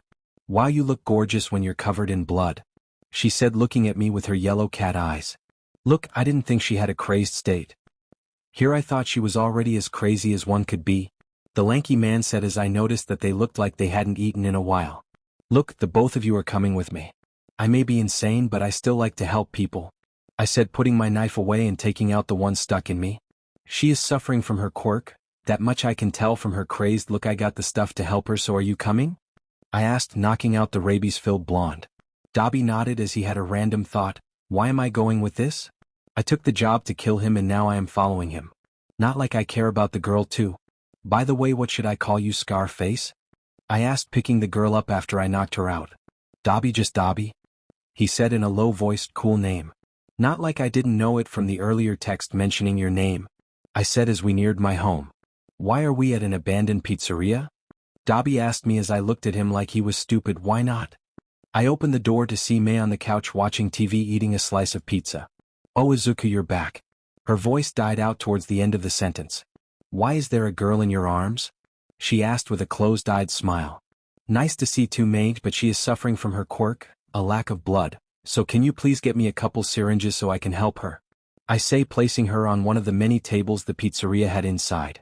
Mei rushed off, getting rid of her dark aura instantly. Dobby, sit on the couch, I will help you later, I said, taking off my bloody coat and tossing it in my bloody clothes pile that I still haven't been able to get rid of the blood stains of. Wait, I don't need help, I cut him off. Yes you do. You are a sandwich away from being malnourished. I can say the same for her, I say, grabbing Toga's mouth and slightly opening it. Mei came back with the syringes we stole from an underground hospital for villains that I later took over. I drew my blood and put the tube in her mouth. Before you ask, my blood is clean, very clean. It also has regenerative ability, so it will help her out in the long run, I say, closing her mouth and placing a blanket on her. Then a thought appeared in his head. Wait, I haven't told you my name yet. I am Izuku Midoriya, aka the unkillable Deadpool, I proclaim as he looked unimpressed. Then I sat on a stool. Ever since you came out as a merc, I had one question for you, he said, leaning back while eating Mei's pizza. Go on. I have no secrets to hold. Mainly because people find out about them too easily, I say as Mei came behind him with more pizza from the kitchen. I took a bite as Dobby took in a deep breath. Why are you doing all this? Do you have a purpose? I have mine, and I will do whatever I have to do it, he said as I thought about it. That is a tough answer to give because the answer has changed since I started, I say as Mei gave me a hug. At first I had finally escaped the facility I was trapped in for 10 years. I lost 10 years of my life just to be a lab rat. I saw and felt many things that only added fuel to the flames in my heart that was burning for revenge, I say as I remembered why this journey started. I took a deep breath and continued. I met Mei, who made my amazing gear, and thanks to her I was able to go as far as I could. She blushed from the compliment I gave her. I remembered everyone's face I saw either on a screen or in person. So I went on my way, hunting them all down to the pits of hell itself, I say, taking a bite of my pizza. The more I hunted these people, the more good came out of it. I took them all down, only leaving a pile of arms, legs and heads. Due to my brutality, this area is where only underground heroes come to because the popular heroes don't even think about stepping foot here, I say, throwing a knife at a map of the people I hunted for photos. I have gotten full control of the crime here. I have an underground hospital for people that can't afford it. Look, Dobby, I became a killer for revenge, but that has changed from the past 2 years of constant bloodshed. To answer your question, I am a killer that had bad intentions that did some good over time, I finished as he took in the information. That was a mouthful, but thanks for the answer, he said, looking down at his hand and was about to set it ablaze. Look, Dobby, do you know that I know what experiments that made your body weaker and who did it to you, I say as he looked at me shocked. He opened his mouth, but no words came out. Look, this society isn't perfect, the area proves that, but it has its good spots, like the kids that run under the sun with joy, ignorant of the world around them, I say, remembering my time with my brother. Mei and I can help you make your own path. Look, your life may not be what you think, it's being messed with by the people I am hunting. If you want to find the truth to your hatred, then take my hand, I say, sticking my hand out. He hesitated a bit, then took my hand. I don't know how you know that name, but you said my life is being messed with and I want to know if it's true. Good, this should make sure that you don't follow some shitty ideologies from a maniac. I smiled at him as he looked at me grimly. Well, I did make him second guess his life. By the way, my lovely partner Mei might have a way for your scarred parts of your body.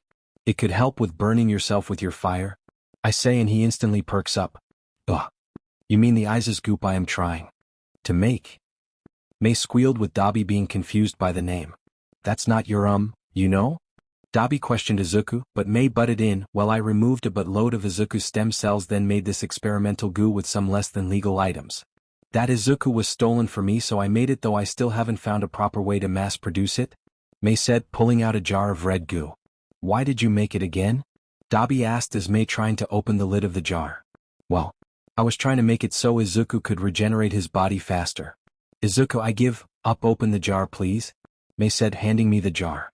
It could soon help regrow full limbs. May exclaimed as I handed her the jar opened. May grabbed his wrist, rubbing the goo on it. She waited for a bit, then lifted the dried scar tissue to see healed skin under it. It may take a bit, but it seems that Izu's goop is working great, just a bit slow, she said, taking down notes. Dabi smiled from the fact that his skin can be healed, then maybe he could use the full force of his flames without issue. By the way, can you do me a favor? I asked as May took notes on the goo's way of working. It matters what the favor is, he says, peeling off some of his dried scarred skin as if it was beef jerky. I need you to enter UA. UA? Why? Dabi asked me as I pulled out a flyer. This states that UA will help you out of living problems and will provide a dorm house to live in, I say with him reading it. I have enough money to support you for the tuition because that is to pay, I said, rubbing my fingers together. Why are you doing this? We just barely met. He raised his voice at me. I look at him with my bright green eyes. Believe it or not, I have a great memory compared to a certain wild weasel's cousin. I can remember the faces and names of all the people I saw when I was captured, I say, remembering the amount of kids they were after for their quirks. So what? Don't know who I am? I have been solo till I met Toga? He yelled at me with flames erupting from his skin. I know who you are because you're just like me. A lab experiment that went wrong that was thrown away like trash. I yelled back at him with his face beginning to turn dark. Look, if you go to UA they can make sure that you will be protected and eventually Endeavor will not be in your way for revenge, I say with May bringing a lot of documents. Here you go, Izuku. I thought you would need these, she said, grabbing a slice of pizza sitting down next to me. Thank you, May, you are the best, I say, looking through the files. Hitting all of the doctor's associates gave a lot of info on the children they were taking to create vessels. Look, Tuya, I may be insane but I have soft spots for children. Yes, you are older but you get the gist of it, I said, sliding him a packet. If you want, I won't force you. I can restart your life with a new identity and new background. He takes the packet shakily and reads through it. He places it down and looks at me with his eyes burning bright blue with determination. I will do it. I am going to surpass my father, even All Might himself, he bellowed with his flames disappearing. When do I start? He asked me as I smiled at him. Well, let's not rush things. The exam is in 10 months, so I will help train your body and deal with your low heat resistance problem, I explained with him smiling. But first, you must eat, so your body can survive my babies, May yelled, shoving food into his mouth. You are going to be our project, so we must make sure you are healthy. I chuckled as I have something to look forward to. By the way, since you are dead on paper, I will have to get you a fake identity, so your name will be Tuya Midoriya, I say with him nodding. My family is filled with fire users, so you will fit right in even if they didn't give a shit about me, I say as he thought about it. Now that his story is restarted, let me begin my plan TOF with the doctor himself. First thing I have to do is for people to know who I am. That is done because of my mass murdering and constantly with Endeavor. So I am going to go on a spree of non-stop crime fighting with serious brutality. That was the plan, but somehow there is no crime right now. Suddenly I see a person on top of a roof near the edge. Time to be me, I say, climbing my way up using the fire escape to see a person my age. I could see tears coming out their eyes with some bandages along their wrist as well. Aw shit, I ain't good at this, I think as I walk behind them. I lean over the rail with my arms crossed next to the person. Don't jump here because Endeavor's agency is just a couple blocks away from here. That is the sort of address you jump at? I tell the person as they turn to me. I see how they actually look. She had ear jacks for ears and purple hair with a punk outfit on. Her eyes seemed empty, like she has had her world shattered. You're making jokes? She asked me, sniffing her runny nose. I was bitten by a sad radioactive clown, I say, wrapping my arm around her shoulder. Get OFF. I'm Deadpool, what's your dash? Don't what? Don't pretend to care. You're assuming. I don't care. Yet. You're making it awfully hard for me to get my care on. Is it a boy? A girl? Money? Did you marry a succubus and she might ruin your life? I say, lifting my mask so she can see my teeth. Are you trying to make me jump? She yelled at me as I smiled. No. Never. Though I've been told I can make people very uncomfortable. Hasn't this place seen enough tragedy? The heroes already went ham beating the villains before I could. It doesn't need your wandering soul ghosting the crap out of it, I say, sitting on the rail with her looking at me. So yeah. I'm sure a real hero would have something profound to say to you to make you feel instantly better, but I take a pause as I see her confused from the whole conversation, that I'm all you got. She looks down and starts sobbing more than she was before. Well, Endeavor's agency is right over there. I inform her by pointing down the right street. I hate you. I think maybe that's a sign you're on the mend? I say, going into a thinking pose. I'll make you an offer if you're determined that this is gonna be your last night on Earth. What do you want to do? Have you ever been to a deep dope concert? I asked her, making her smile a bit. You're a maniac. What is wrong with you? No. I haven't been to one, and anyways, aren't tickets like millions of yen and impossible to get? She asked, smiling but still crying. Don't worry. I know a guy with tickets. I promise after this I will let you go. Cut to a bit later. I can't believe you. Are they going to be okay? She asked me as I took the tickets from the two guys I knocked out. I said I knew a guy with tickets. I didn't say he would give them to us, and don't worry about these two. They are manslaughtering slumlords. I say as the band begins to play. Just shut up. She says to me. After the concert. See, I had a blast. Who knew they were all so dope to meet? Where to now? I asked. Endeavor's agency observation deck. Ah, you made a joke. Wait, are you not joking? I asked, sliding down my mask. Hey, how about I get us a shortcut instead of walking there? I asked her as she nodded. We walked together down the street. I grabbed a bottle and chucked at a man riding a motorcycle, making him fall off. I grab it and place her on it, then I hop on and drive all way. Did we just steal a motorcycle? She asked me as she held on tight. I dunno, did we? What does your heart tell you? Come on. We had fun, right? Aren't you glad that I was there where you failed to off yourself? I asked her, speeding faster down the road. Yeah, sure, but I think you have things handled without me. Like the rest of the world. You can let me off anywhere. She buried her face in my back. No, I can't. I am smart enough to know I'm dumb enough that I can't help you. But they can. I say, pulling over at a suicide prevention help center. She looked at me angrily. You promised to let me go. I am. This is where you and I part ways. I've been texting the staff. They're expecting you. I say, turning my head towards her. What if I don't want to go inside? Are you going to make me? I dunno. I don't think I'll have to, because I think you want to walk in. Will you walk in if I am with you? I asked her as she thought about it. Listen, I don't think you're crazy. You just need a little help, and I am not the guy to help you. I say in a sincere voice. She nods and we walk in together. Take good care of her for me, will you? I told the staff. They nod as she follows them in for her treatment. She runs back and gives me a hug that I return. You will be okay, I promise. I hop on the bike and drive back to the pizzeria. I forgot to ask her name, and I know how she looks. Okay. Dobby and Toga come whittle old me. I said as I put on my red coat. Why is it so early in the morning? Toga whined, getting up from the bed we bought for her. It's 11. My point still stands. She responded with Dobby nodding, who walked in my only merch pajamas copyrighted by May Hatsum. It was the only thing we had that fit him. Well, I am going get your new identity, so I am going take you there like a little trip.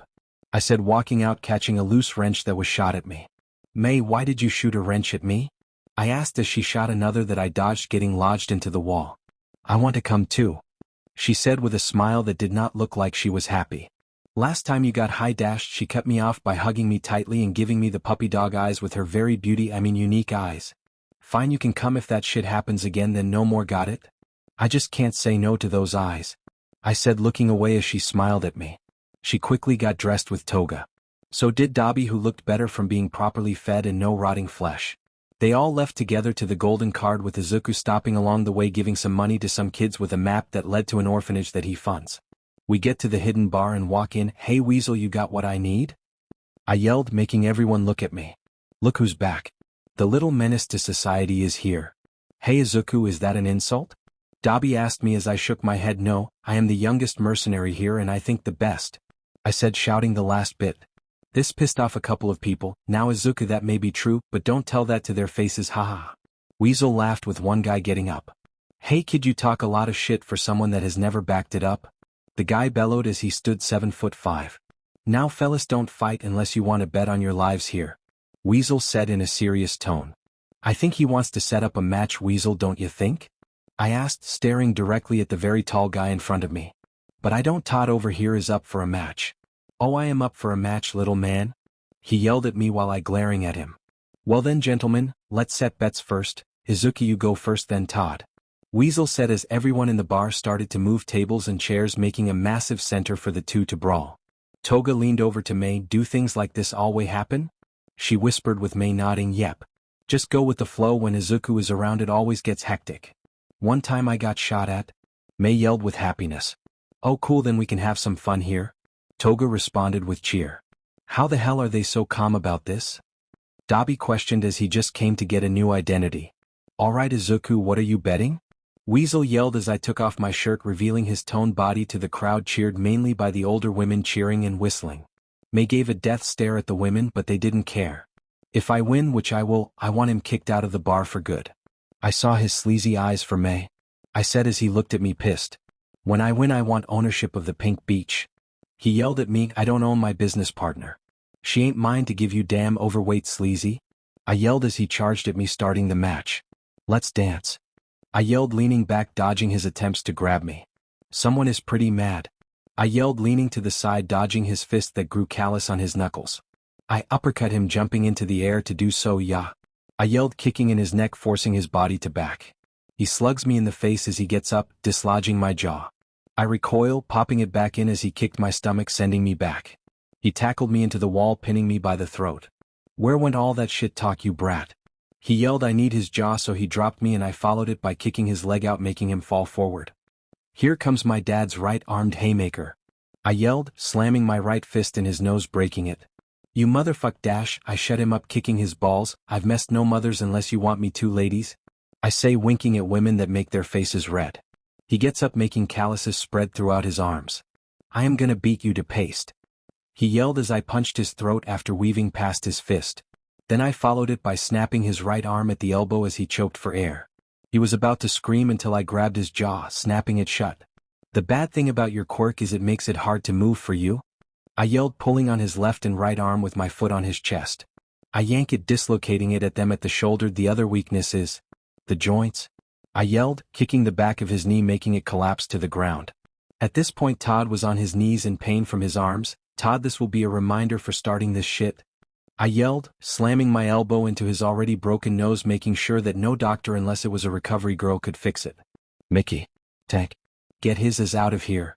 I yelled as they dragged him into the alley. Whoa. Alright Izuku. Undefeated champ of the bar keeps his title. Weasel said, hyping me up as he gave me Todd's card. His money is yours. He said as he passed me a drink. Use the card for payment for the fake identity for my new cousin. I yelled, chugging my drink, pointing at Dabi, who looked like he was having fun for the most part. I put on my shirt as I heard ahs from disappointment. Here are the papers, Izuku. Now your new name is Midoriya. Your quirk's new name, Flame Body, with the drawback of if too much fire is used it will burn the user. I would advise that you dye your hair green to match the look. Weasel said, sliding Tuya a drink that he gladly took. It was apple juice, making Tuya want to burn the place down. Now that we got the paper mumbo jumbo out the way. Let's party? Weasel yelled as I offered May's hand for a dance that she gladly took me up on. Izuku, that was a nice show that you put up. She placed her head into my shoulders, snuggling into the crook of my neck. I hated that guy anyways, but anything for you, I said as we slowed danced. Are sure they're not dating? The new Midoriya asked Toga. She told me no they're not, but she does want to. It's just that Izuku is too dense to see her other than a partner in crime. Toga said, looking at the two, resting her head in hands. So it's Izuku now? Tuya teased her. Shut up. She yelled at him, downing her drink of apple juice that Weasel gave her. So why did you agree so fast? You usually take time to agree to something. Toga said, changing the subject. It had one sentence that just hooked me on the plan. Let's just say that the bastard will get what's coming for him and soon he will be behind 10 feet of cement. Dabi said, smiling evilly as thought about the plan he quickly agreed to. Well, that's nice, but what will I do? She asked herself as she looked at Izuku and May dancing. Look, you're 16, so just have fun, and if Izuku is around that means you will, and plus the crimes you committed have not been linked to you. Weasel said to her as he slid another juice to her. How did you know about that? She asked him, turning her body towards him. We hear everything here, plus we can also cover up many things, so you are fine. He responded by taking a shot of Fireball. They all spent the day having fun till night hit, with Izuku and Toga dragging them all to his parents' house because he and her were the only sober ones. So Toga, do you want to be a hero? I asked her, making her jump a bit. Can I be one? She asked with me nodding. Anyone can be a hero, all you need to do is work hard for it. Well, if you have a clean record, but even that can be covered up, I said, dragging an unconscious Tuya who was drooling. He was knocked out due to Izuku giving him the strongest drink he could. Then I will be a hero, she yelled, waking up May, who yelled / slurred, who touching my babies. Hick, then promptly falling back asleep. May just took a sip of normal beer. So how did you and May meet? It has to be a good story? She asked me as I remembered. The first encounter we had together, to put it simply, she shot me. That sort of random? Toga said, confused by the statement. Then we just hit it off from there. I let May stay with me in the pizzeria away from her shit parents and siblings, I say as I remembered the rest. She is the reason I've gotten so far, and I hope we can work together for a bit longer. Toga nodded and smiled, hoping that the future was bright for them. Do we have to do this, May? I mean, this is just a bit tough for me to handle, I said, feeling uncomfortable. Don't worry about it, won't be too rough. May reassured me by holding my shoulders. All you know is rough though, if you don't know what is happening. May here beat me in Monopoly by a landslide, and now I have to visit my parents. May just ignored me talking to you guys. Well, Izuku, go knock on that door, I will be right here so you can't run away, she says, pulling out a camera that no matter what is shot in HD like a movie. I go to the knock on the door and I pull back my fist at the last second. Do I have to do this? I can just call? I say, trying to get out of talking to them. Hey, you lost Monopoly, so ring the door, she yelled at me. Fine. I will rip the bandage off, I yelled and rang the doorbell. Hello, anyone home? I am a long-lost child that went on a revenge-filled murder spree for a couple years. I get no answer, so I ring again, then again, then again, then again. The door slammed open with Mom punching me face, sending me flying back. Shut TF up, I heard it the second time, she yelled as she looked at the person she just hit. Hey Mom, it's been a WH-. She just punched me in the face again. I deserve that, I say. You get yourself captured. She punched me again in the face, promising that you will come back. When you do, you decide to go on a killing spree. She grabbed my shirt and elbowed my nose.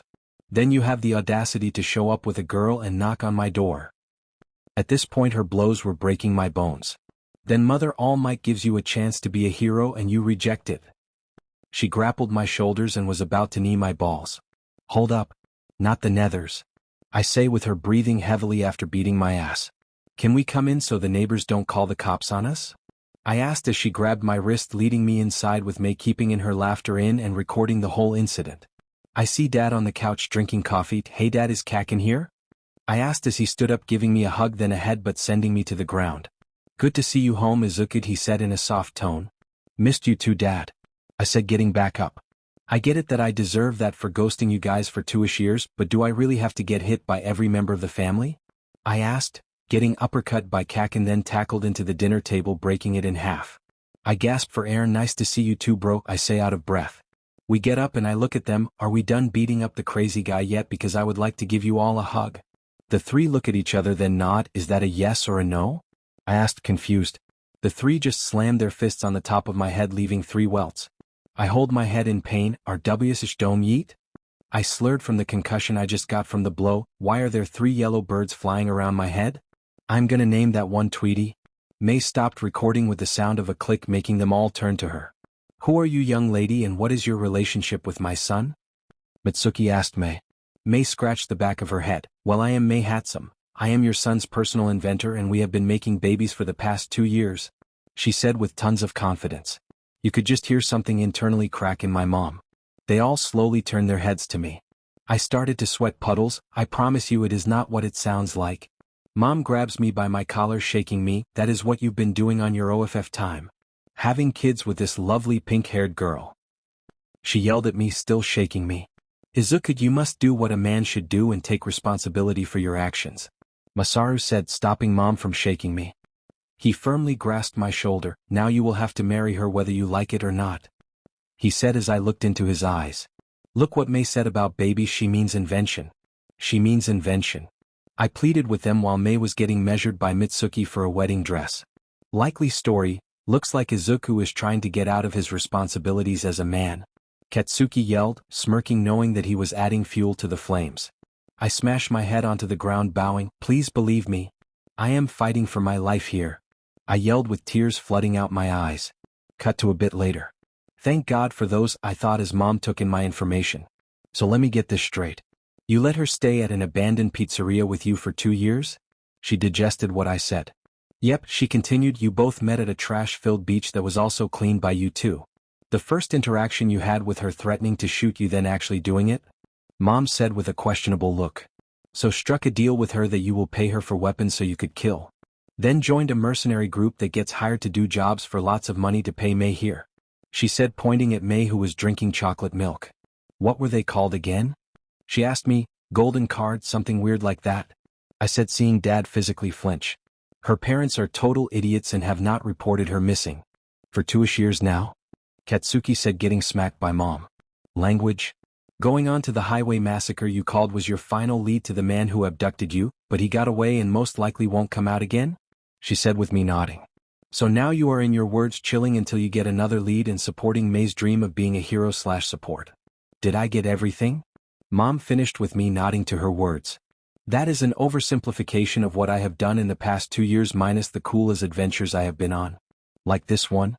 I say, showing a video of me shoving a guy's head in the toilet with my foot. That was a criminal, don't worry, his wife paid for me to kill him. I said in a non-caring voice.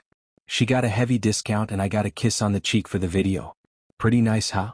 Mom didn't even seem surprised by my tales. May though, she elbowed my ribs. What was that for? I asked with her just turning away. Izuku, I am with this. Mom said. I looked at her, shock at the mere thought of me being that. Yes, I have acted so I could kill a wealthy crime lord that seemed to like femboys. What? A job is a job and sometimes you have to dress up gorgeous to get a kill. Look Izuku, we will let you continue this life as long as you don't mess with the Yakuza. Dad said with seriousness, about that I may have gotten a couple hits on me, one thing led to another and somehow I got full control of the crime in my area. Well then you need to have an iron fist so they listen to you then. He responded by sipping his black coffee. Okay Dad, thanks for the questionable advice. I say with glee. Kakin, I'm sorry. I say in a sad voice. Bro, for what? He was confused about what I said. I can't be a hero with you anymore. I said with a sad tone.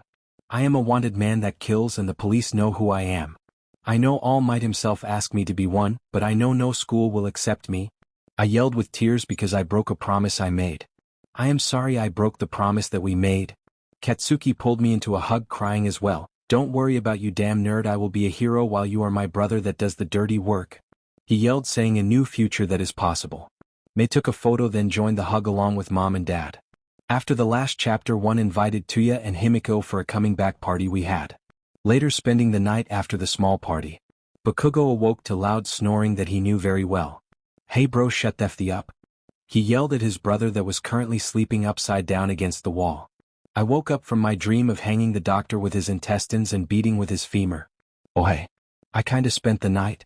I said to him nodding, let's get some breakfast. He yelled, rushing down the stairs. I do the same but tripping on air on the first step down. Then proceeding to eat shit down the flight of stairs. Oh, it looks like Izuku is awake. May said, drinking her 6th 3-shot coffee. Thanks for the help. I say sarcastically as I snap my head back to its normal position. No problem. Toga said, eating scrambled eggs. Izuku, next time don't let the ghost trip you again. Mom said, handing Katsuki his food. He can goff himself. I yell out, getting smacked, which hurts. Watch you mouth. Mom yelled at me as I held my head. Well, I need to start training Tuya, my new cousin. I say, sliding them the papers. Don't worry, he isn't related to my shit blood-related family. I say as they both release a sigh of relief. Can you train me too? I want to be ready for you. Katsuki yelled as I thought about it. Sure, I just have to get one more guy to agree. Trust me, this guy is an expert on how to build muscle. There is no way that he will say no to me. I say while all of them had a look of doubt aimed at me. What? I asked, confused. Don't get me wrong, Izuku may be a nice guy but you make most people uncomfortable. Dad said, drinking his coffee. Trust me, I got this. Okay. How about you guys stay here while I get the deal up and running? I say, grabbing my coat and exiting the house. $10 that he does something that gets him on the news? Katsuki says, eating his eggs. I second that. Mitsuki says, turning on her soap opera with Masaru nodding. 20 says, the guy he is getting to train us looks like an emaciated mummy. Tuya said, eating a perfect grilled cheese that he made with his quirk. I bet he comes back bloody. Toga says, drinking a blood pack. Well, since I know him the most as his best friend May started until Katsuki cut her off. Girl best friend. Doesn't matter. I bet all the above with the added part that he goes to All Might first. May proclaims as they all shake hands with Mitsuki guiding the girls to her personal room where she measured them so she could design them some clothes. While the guys sat at the table not knowing what to do. Do you guys want to commit arson? Tuya asked as they looked at him. Ah, what the hell, it sounds like fun. Old man grabs the keys, let's go. Katsuki said as they left the house to a private place Masaru owned so they could burn stuff for fun. Cut to the awesome main character. Nice description of me. I thought as All Might sat across from me. No, All Might says to me. Come on, just help me out this one time. I said sitting across from him. Look, young Midoriya, you want me to train your brother and cousin so they can go to UA, is that right? He asked me. I nod my head yes. Think of it as getting 2 more disciples. I shouted trying to make a case. It is either you train them or I do, and somehow they both end up becoming women somehow. I said with all giving me a confused face. What, anything can happen. Remember my saying that I totally always say? Quirks are bullshit. I say with him nodding with my sentiment. Though I agree with you on that statement. I won't train them unless you can listen to some of my rules. He proposed as I raised an eyebrow. No more vandalizing Endeavor's agency, no more hacking my phone to call me when you're drunk, and no more pissing Nizu off. He listed as I thought about it. Can you at least take one of those rules off because I want to have fun too? I said with him shaking his no. I make a sad face and give him the puppy dog eyes. He looks away, obviously struggling to say no to me again. How about this, young Midoriya? I will take out one rule of your choosing if you can beat young Togata in a fight. He said as I nodded. Sure thing. Call the mini-you so I camp him up. I confidently say with All Might smiling at me. Confident are you? I will love to see you fight my protege. He says pulling out a phone dialing up the Night Eye. Cut to later to All Might Tower. All Might, you sure you want this to happen? Night Eye asked looking at me as I kicked the air. Sure thing. Also, young Midoriya, can you keep a secret? All Might asked me as I nodded. He released a large amount of steam after it faded, then I saw a crackhead. Oh shit, All Might. Your steroids ran out? I yelled as he chopped my head. He lifted his shirt to reveal a massive wound that was still healing. The hell happened to you? I asked looking at the wound. 2 years ago I found the guy who the doctor who tortured you worked for. He said putting down his shirt. I beat him, but not without a wound of my own. He said as coughed blood into a handkerchief. How did you beat him? I asked knowing you couldn't beat him by normal means. I smashed the top part of his head to bits. He said looking into my eyes. They have. My cells. That type of wound can be healed with them. That doctor is insane, he will fix him. I yelled thinking of a way to repair the situation. What did you lose? I asked. Most of my lungs and my stomach.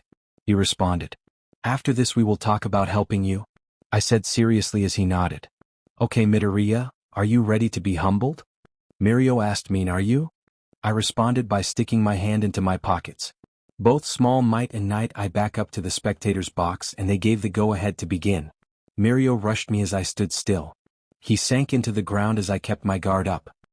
He reappeared behind me so I fell forward as stiff as a plank of wood dodging him. Missed me? I yelled rolling to the side dodging a stomp. I get up taking my hand out of my pockets with my knife that May forged for me. A knife is useless against me. He yelled flying past me. I know. I said slashing downwards as he phased through me to avoid the knife. But it is a good deterrent. He began to release yellow sparks as he sped up diving underground. That's cool. I said, catching his fist from behind my head. The thing about me is I have been in so many group fights that my senses became very on point. I say turning my head to face him. I kicked him in the gut. The thing about your quirk is reaction time and focus. I say sweeping his legs out. You lost that focus when you were surprised that I countered your punch. I said driving my towards his head as it phased hitting the ground. Your instincts took over right now, so that means you're open. I said as he kicked me away with the yellow sparks appearing again. I skidded back as he held his leg from the cut I inflicted blocking the kick with the knife's edge. The air shifted as if he was drawing the air towards him. He suddenly appeared in front of me punching my rib with multiple loud cracks. He gives me a head but breaking my nose instantly he uppercuts me sending me into the air.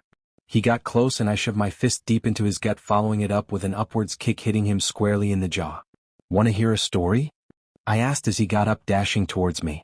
I moonwalked dodging him completely. In the beginning God created Deadpool. I said taking out a storybook filled with my adventures. And God looked upon his creation and he thought, I say using the book to block a blow as I spun on my head kicking him repeatedly. I launched myself at him as I phased through him. I chucked my book at him the moment my foot exited his intangible body, hitting the back of his head. Like I was saying in God thought, what did I just do? I yelled, spinning to the left, dodging Mirio. Can you actually fight me? Mirio begged as I styled him. Mirio later gave up because he couldn't handle my awesome dance moves, and I didn't go down no matter how many hits he landed. All Might looked impressed because he thought that I would have fought him till I was covered in my blood. I left All Might Towers with a gift basket that All Might's staff supplied me that I definitely didn't steal. The rule that I chose to get rid of was the one with Nizu. I see a cargo ship filled with supplies. I looked to my left and saw an axe in my hand. I took out my mask, sliding it down on my face. I know what I must do. Cut to the family. On today's news, we footage of the vigilante Deadpool on a boat with an axe dumping all the tea into the ocean. The news lady said while Hatsum and the others watched. In his words, and I quote, "Let's Boston Tea Party this shit." That was all he said before disappearing. She finished with the door slamming open. I've got All Might to train you guys. I yelled, bloody with the last box of tea left in Japan. Nizu must be pissed now. All Might looks like a crackhead now. Looks like I won. I told you all. Mei yelled, pointing at Katsuki as he grumbled. I gave her a tight hug and we sat down. Okay. You zygotes. Get ready to be trained. All Might yelled as Tuya and Katsuki stood before him. The first thing about getting stronger is a proper diet, he said, handing them a piece of paper. The American Dream Plan, you have to follow this so you can build muscle. All Might said, flexing his biceps. None of us use steroids like you? I yelled, getting punched into the ceiling by him. I deserve that, I said, with my head stuck in the ceiling with the rest of my body hanging. Since none of you aren't really buff right now, I will teach you how to dodge. All Might said, stretching. That doesn't seem too hard? Tuya said, getting slapped into the ground by All Might's finger. By the way, I won't take it easy on you like my master before me. He trained me in the same way. The two proceeded to get the crap kicked out of them for the entire time All Might trained them. I soon got unstuck from the ceiling, landing onto the mat, breaking my fall. Midoriya, you mind coming with me? Knight, I asked me as I nodded. You said you might have a way for All Might be back at 100%, right? He asked me as I nodded. I may not look it or sound like it for that matter, but I understand the human body more than anyone, I say, looking at All Might's charts. My body is riddled with cancer that could kill me if I didn't get born with my quirk. I would have died. Due to that, my organs themselves have a healing factor, I say, looking over to see Mei taking apart the vending machine. I will give him the organs he needs so he can be the #1 hero, I say, signaling Mei to get me a Doritos as she gave me a thumbs up. Why are you helping? He asked me as I sighed. Look, believe it or not, I like the guy. Plus with him around, the crime rate stays down and generally helps out everyone. Also, his nemesis is the boss of the doctor who has my cells trying to replicate my quirk. As a bonus, I might be able to get my revenge. I responded by handing him a large cooler. What is this? Knight, I asked, confused. Exactly what we talked about. This cooler has all my organs that my beloved partner Mei Hatsum helped me extract from my body, along with a couple gallons of my blood that also has a healing factor part to it, I say, handing it over. With a jar of my healing goo, name pending. For insurance, Mei said, handing him the jar. She fed me a chip as I gladly ate the Dorito that we didn't steal. How did you do this in the first place? He asked me as I remembered. I took AF load of painkillers, like 80 bottles worth of them. So my partner dissected me and took them all out, I said, pulling out my phone. I got a video of it, wanna see? I asked, with Knight Eye shaking his head no nervously. By the way, I know the blonde one is your stepbrother, but is the one with green hair really your cousin? He looks nothing like you except for the green hair, Knight Eye analyzed. Sure he is. He is from my mother's side, and if you want to, you can look into my mind to see the truth. I lied as he thought about it. All Might has told me if I ever wanted to go insane, all I would need to do was to look into Deadpool's mind where no logic makes sense. Knight, I thought as he shook his head. No. I will take your word for it, he said, taking the cooler and the jar. He took out his phone and dialed up Recovery Girl, who answered saying, what did the idiot do this time? Also make sure that me and Mei's names aren't mentioned, I yelled, with him nodding. Phew, he believed the lie, I whispered to Mei as she nodded. I look at the training area to see Kakin being thrown across the room. He is being humbled, I say as Mei grab my hand. I look at her as she smiles with a toothy grin. Let's go out into the city to explore and shop, she said, making my heart do a weird irregular beat as she looked at me with her eyes that sparkled with wonder. Sure, Mei, let's go. I yelled as I got my keys out for the bike I stole that May repainted green from its original red color. We rode down the street speeding with May holding me tightly. Suddenly an explosion happened ahead of us. I hit the brakes, skidding to a halt. Come on. We just wanted to go to the mall. May yelled in frustration as I took out a pair of binoculars from nowhere. The hell are they doing over there? I asked while looking at the situation. There was a guy in a gimp suit using his teeth to stab people in cars, causing the explosions. Hey, here come the heroes. I yelled as they began to cower in fear, saying they didn't have the right quirks. There goes my hope of me not having to intervene out the window, I said, sighing at their incompetence as I put on my mask. May go to the coffee shop. I will deal with this. Also, I may destroy the bike, I said as she hopped off. If it does get destroyed, bring the parts back so I can fix it, please, because I like this baby, she said with me patting her head. Of course I will, it's our baby after all, I said as her face turned red. Also ask for an ice pack, your face is red, it must be hot, I said, driving off. She sighed. How can he be so charming yet so dense? She questioned herself as she ordered a 3-shot coffee with extra sugar and creamer. The engine roared loudly as I sped closer. Gotta love the upgrade she gave her, I yelled, speeding up into a wheelie. Flash. The gimp-wearing freak yelled out, sending his teeth at me. One of them struck the back tire, sending me flying towards him. I reach into my waistband, pulling out my favorite knife. You ruined my baby, I yelled, cutting up all the teeth, keeping him in the air. He falls as I latch onto his foot, then using all my strength slamming him into the ground onto his back, breaking the ground below him. FLE.sh. He grunted out as I kicked his face, knocking him out. Time to get back to May, I said as the heroes surrounded me. Hands up, Deadpool, you are under arrest. One yelled as they aimed their quirks at me. Oh really, now I wonder when the heroes will come and arrest me? I asked, putting away my knife. What do you mean? Heroes are already here. Another yelled that had a water quirk. You are not heroes because heroes do not cower in fear in a fight against villains. Now if you excuse me before I kill all of you here for being cowards, I said as multiple ambulances arrived to help the people hurt, along with the police that locked up the gimp looking. They let me pass as I grabbed my bike. I lifted it to an alley, taking off my mask as May came to me with some parts to fix it she didn't take from another person's bike. She did? We repaired her so she could drive at full throttle again. Oh, looks like Midoriya took down a villain while on his shopping date. Night, I said to All Might, who was back to his skinny form. Yeah, looks like he did, and like I said to Nizu, he would make a fine hero, Yagi said as he looked over the knocked out Tuya and Katsuki. By the way, Recovery Girl gave the okay to the operation. Night, I said, giving him the phone. Thanks for everything. I mean, without you I would probably be dead, Yagi said with Night Eye nodding his head. You are my friend Toshi, of course I would help you. Meanwhile, with Toga at the pizzeria. Why couldn't I go on the shopping trip? It's not like I will stab someone, she yelled at her stuffed bear that Izuku got her.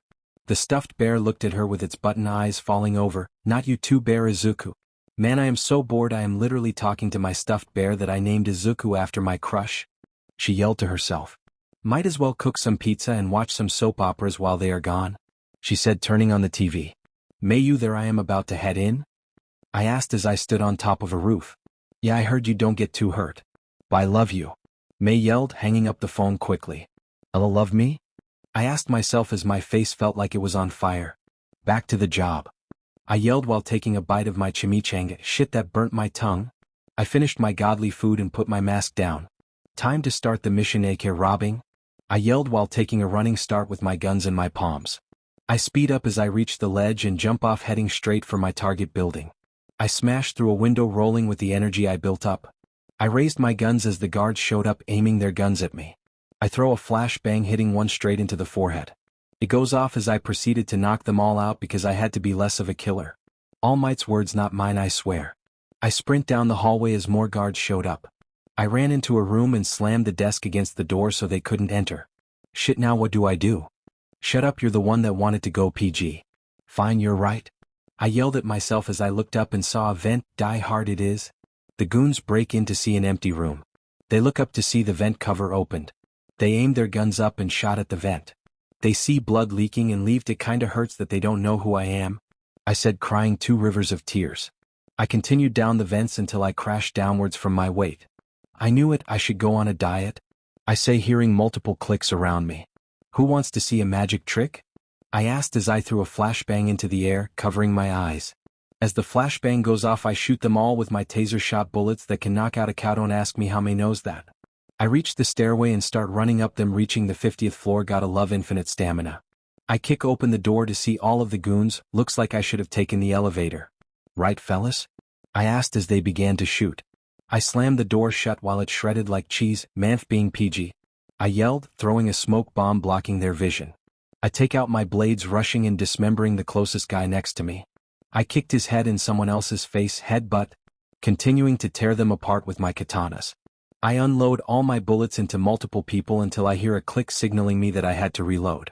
One person took that as an opportunity to tackle me. I get slammed into the wall, getting pinned. I will kill you. He screamed at me as I laughed. Death can't even do that. What makes you think a small-time crook can do that?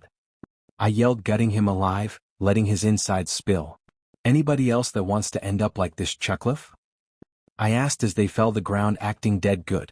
I walked down the hall, taking out a couple people, thinking that they could kill me. Like, come on, my full title is the unkillable Deadpool.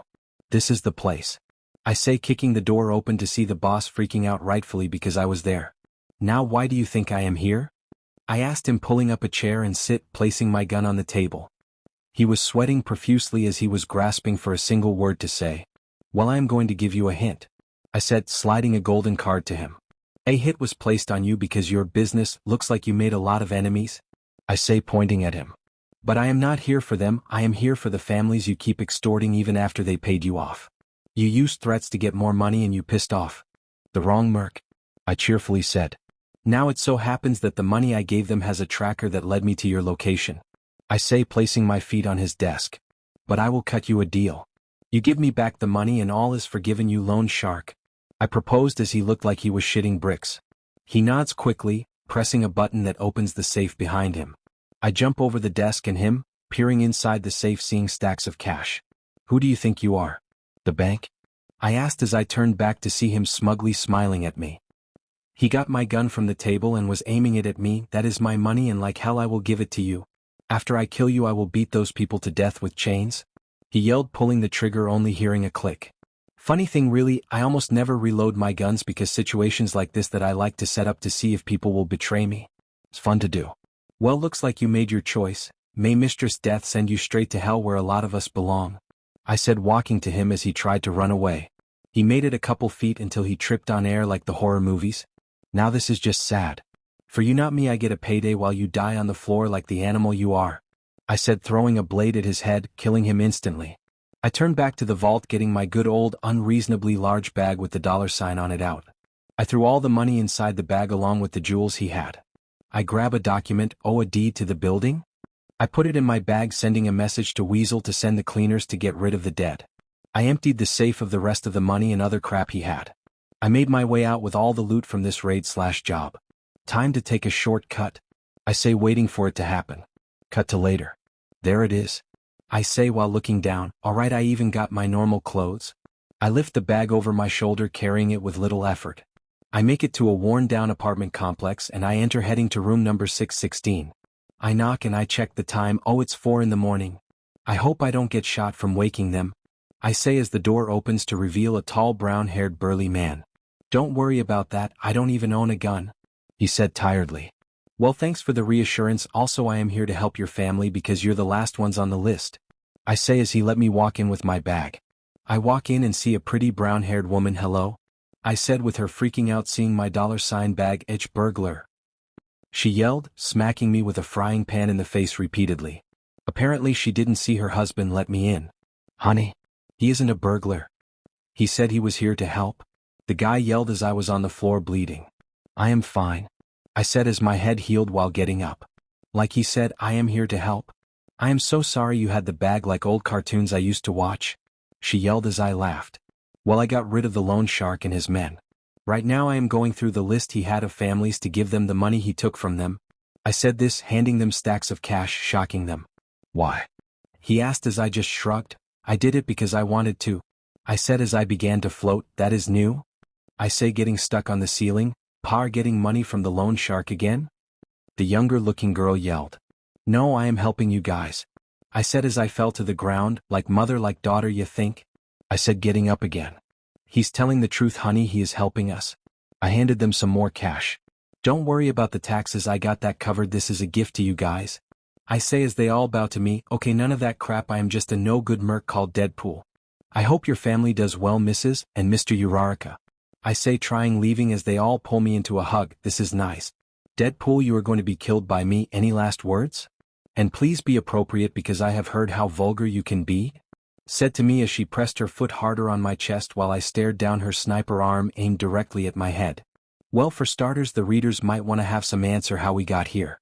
I say as she looked at me confused, so let me recap the entire event through a flashback, so see you guys in a bit. Flashback? Asked as it happened. Flashback. Flashback a couple hours. So what are you telling me, that you have a date? I asked as Tuya looked down. Ah, that is so cute, I said, patting his head. So how did you two meet? I asked, with him forcefully removing my hand from him. I was walking down the road and I saw her, so I asked her out and she said yes. Tuya told me as I nodded. Bullshit, I said cheerfully, there is no way you, a guy who has never asked out anybody ever, has that good of game. I said as I saw him look at me angry. Just tell me the truth. I promise not to laugh. I say as I see him sigh and take a deep breath. We matched on Cinder, he said dryly. ... Really? A dating app? I yelled out, getting punched in the face, shut up. Don't judge.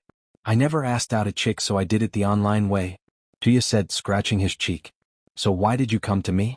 I haven't dated anyone and I am insane, so the norm doesn't really apply to me, I say with glasses on with an open book labeled The Many Reasons Why I Am Insane. Well, she asked for a double date, he said as I gave him a shocked face. So I wanted you and May to join so I can fill up the slots. I threw my glasses off and tossed the book to the ground. Sure thing. Sounds like I can have fun. Gotta make sure that May says dash, I say as I get a ding on my phone from May saying that she was in. Kinda forgot that she has direct access to the cameras in here. I muttered, giving Tuya a thumbs up. She said yes, so when do we leave? She said let's meet at a steakhouse in an hour. Tuya informed me by looking at his phone. Well then, let's not have a lady waiting on us, I yelled, dressing up quickly. 1 hour later. Alright, everyone ready? I asked. They both nodded their heads. I pulled out my phone and texted Toga to keep a lookout as she sent me a picture of us entering the building. Got to say, her stealth is top tier, I thought as we sat at a table waiting for Tuya's date. Oh my god, do you think she stood us up? I gasped as they looked at me. Maybe it is possible, May added with Tuya looking down. Nah, I bet she will show up. If not, we get some pizza and smoothies on the way home, I say, bringing up the mood. You know it is bad to talk about a woman's intentions behind her back, you know? A feminine voice said behind me, touching my shoulder. She walked past my seat, clacking her shoes as she did. She sat across from Tuya and next to me, giving us a smile. She had short lilac hair along with pale blue skin that reminded me of cotton candy. Her pupils were green like mine, but her sclera was black. She wore a black dress that really popped out her curve. I felt a kick to the shin, so I shifted my head to May to see her smiling at me with a dark aura around her. So can I get your names, please? She asked as she took out a notepad. May Hatsum. Tuya Midoriya. Izuku Midoriya Bakugo. Chitose Kazuki. That is my name, so how about we get to know each other? I am a reporter, how about you guys? She asked us. This has to gone to shit. What should I say? I think May say she is an inventor. I am going to be a hero, Tuya said as I saw her eyes glow. She turned her head to me.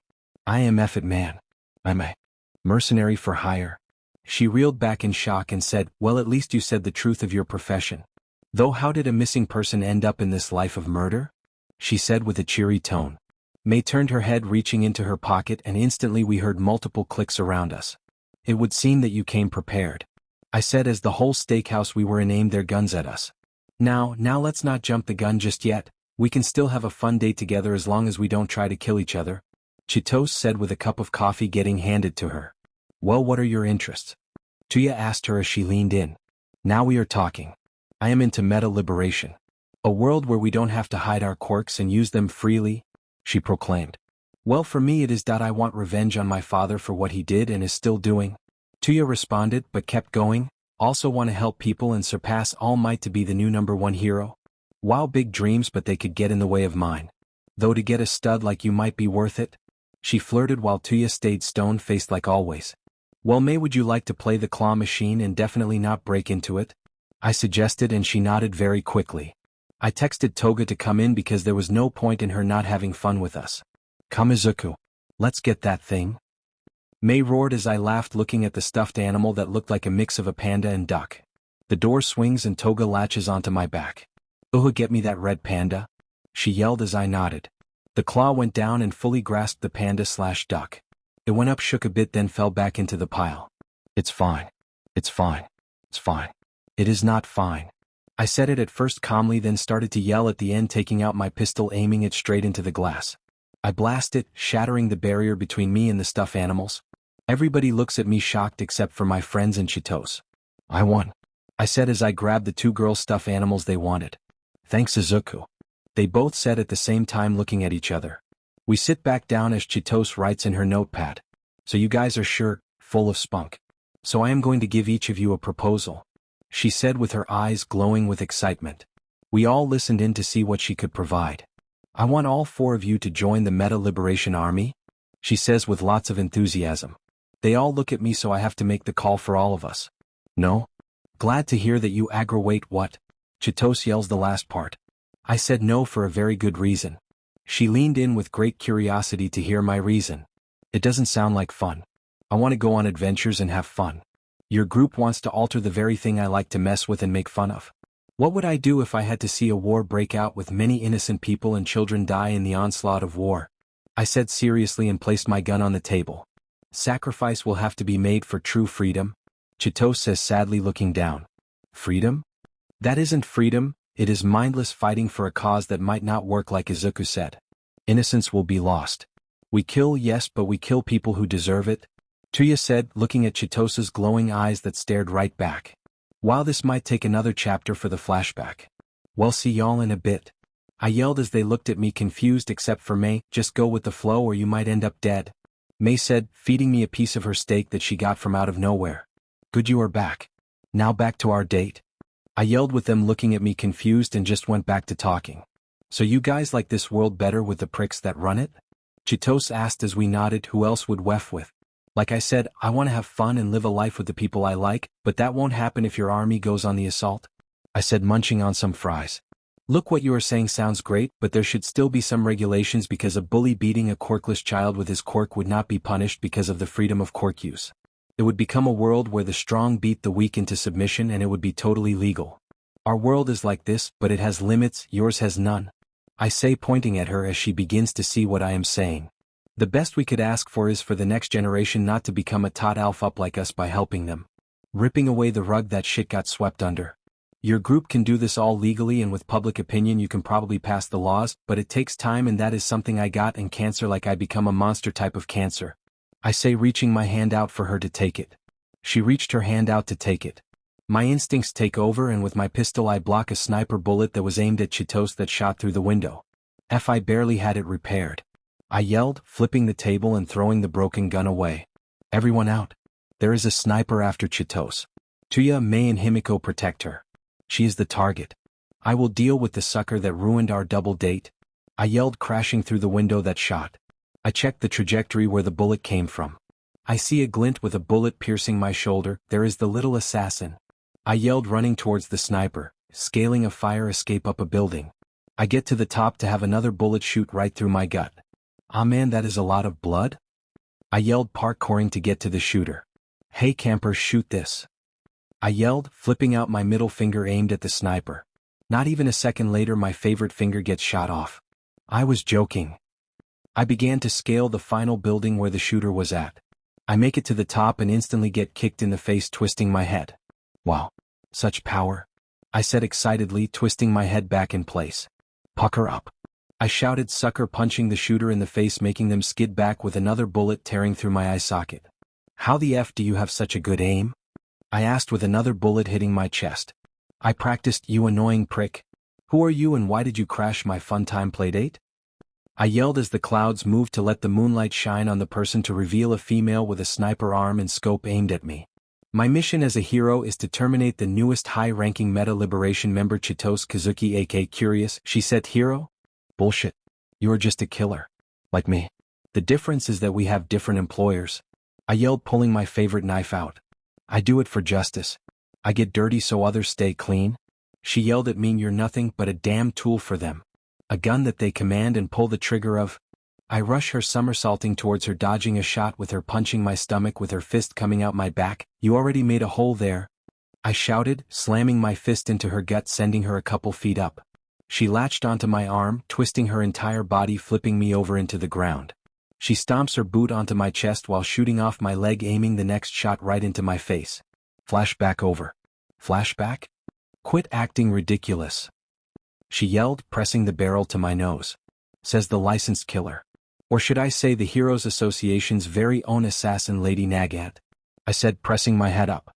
You act like you are any different from me. You kill villains too, she shouted at me. That is why I said we have a different employer.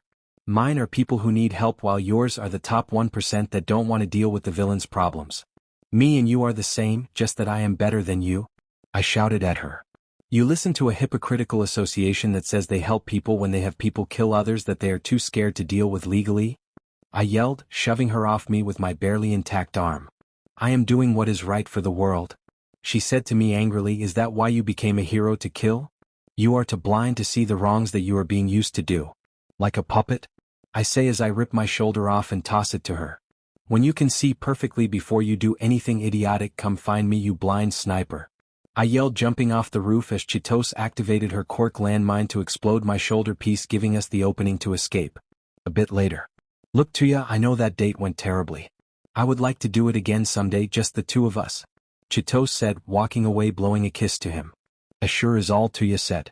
May, Himiko, I know that went badly, but let's have some fun later at the arcade, I say as they snuggle their stuffed animals. I will take that as a yes. Izuku, I am going to go off on my own now. Tuya spoke up. All Might gave me a scholarship to UA. Mirio got one from Sir Night Eye. So UA will provide living conditions, and the exam is a month away. You can move out when you want.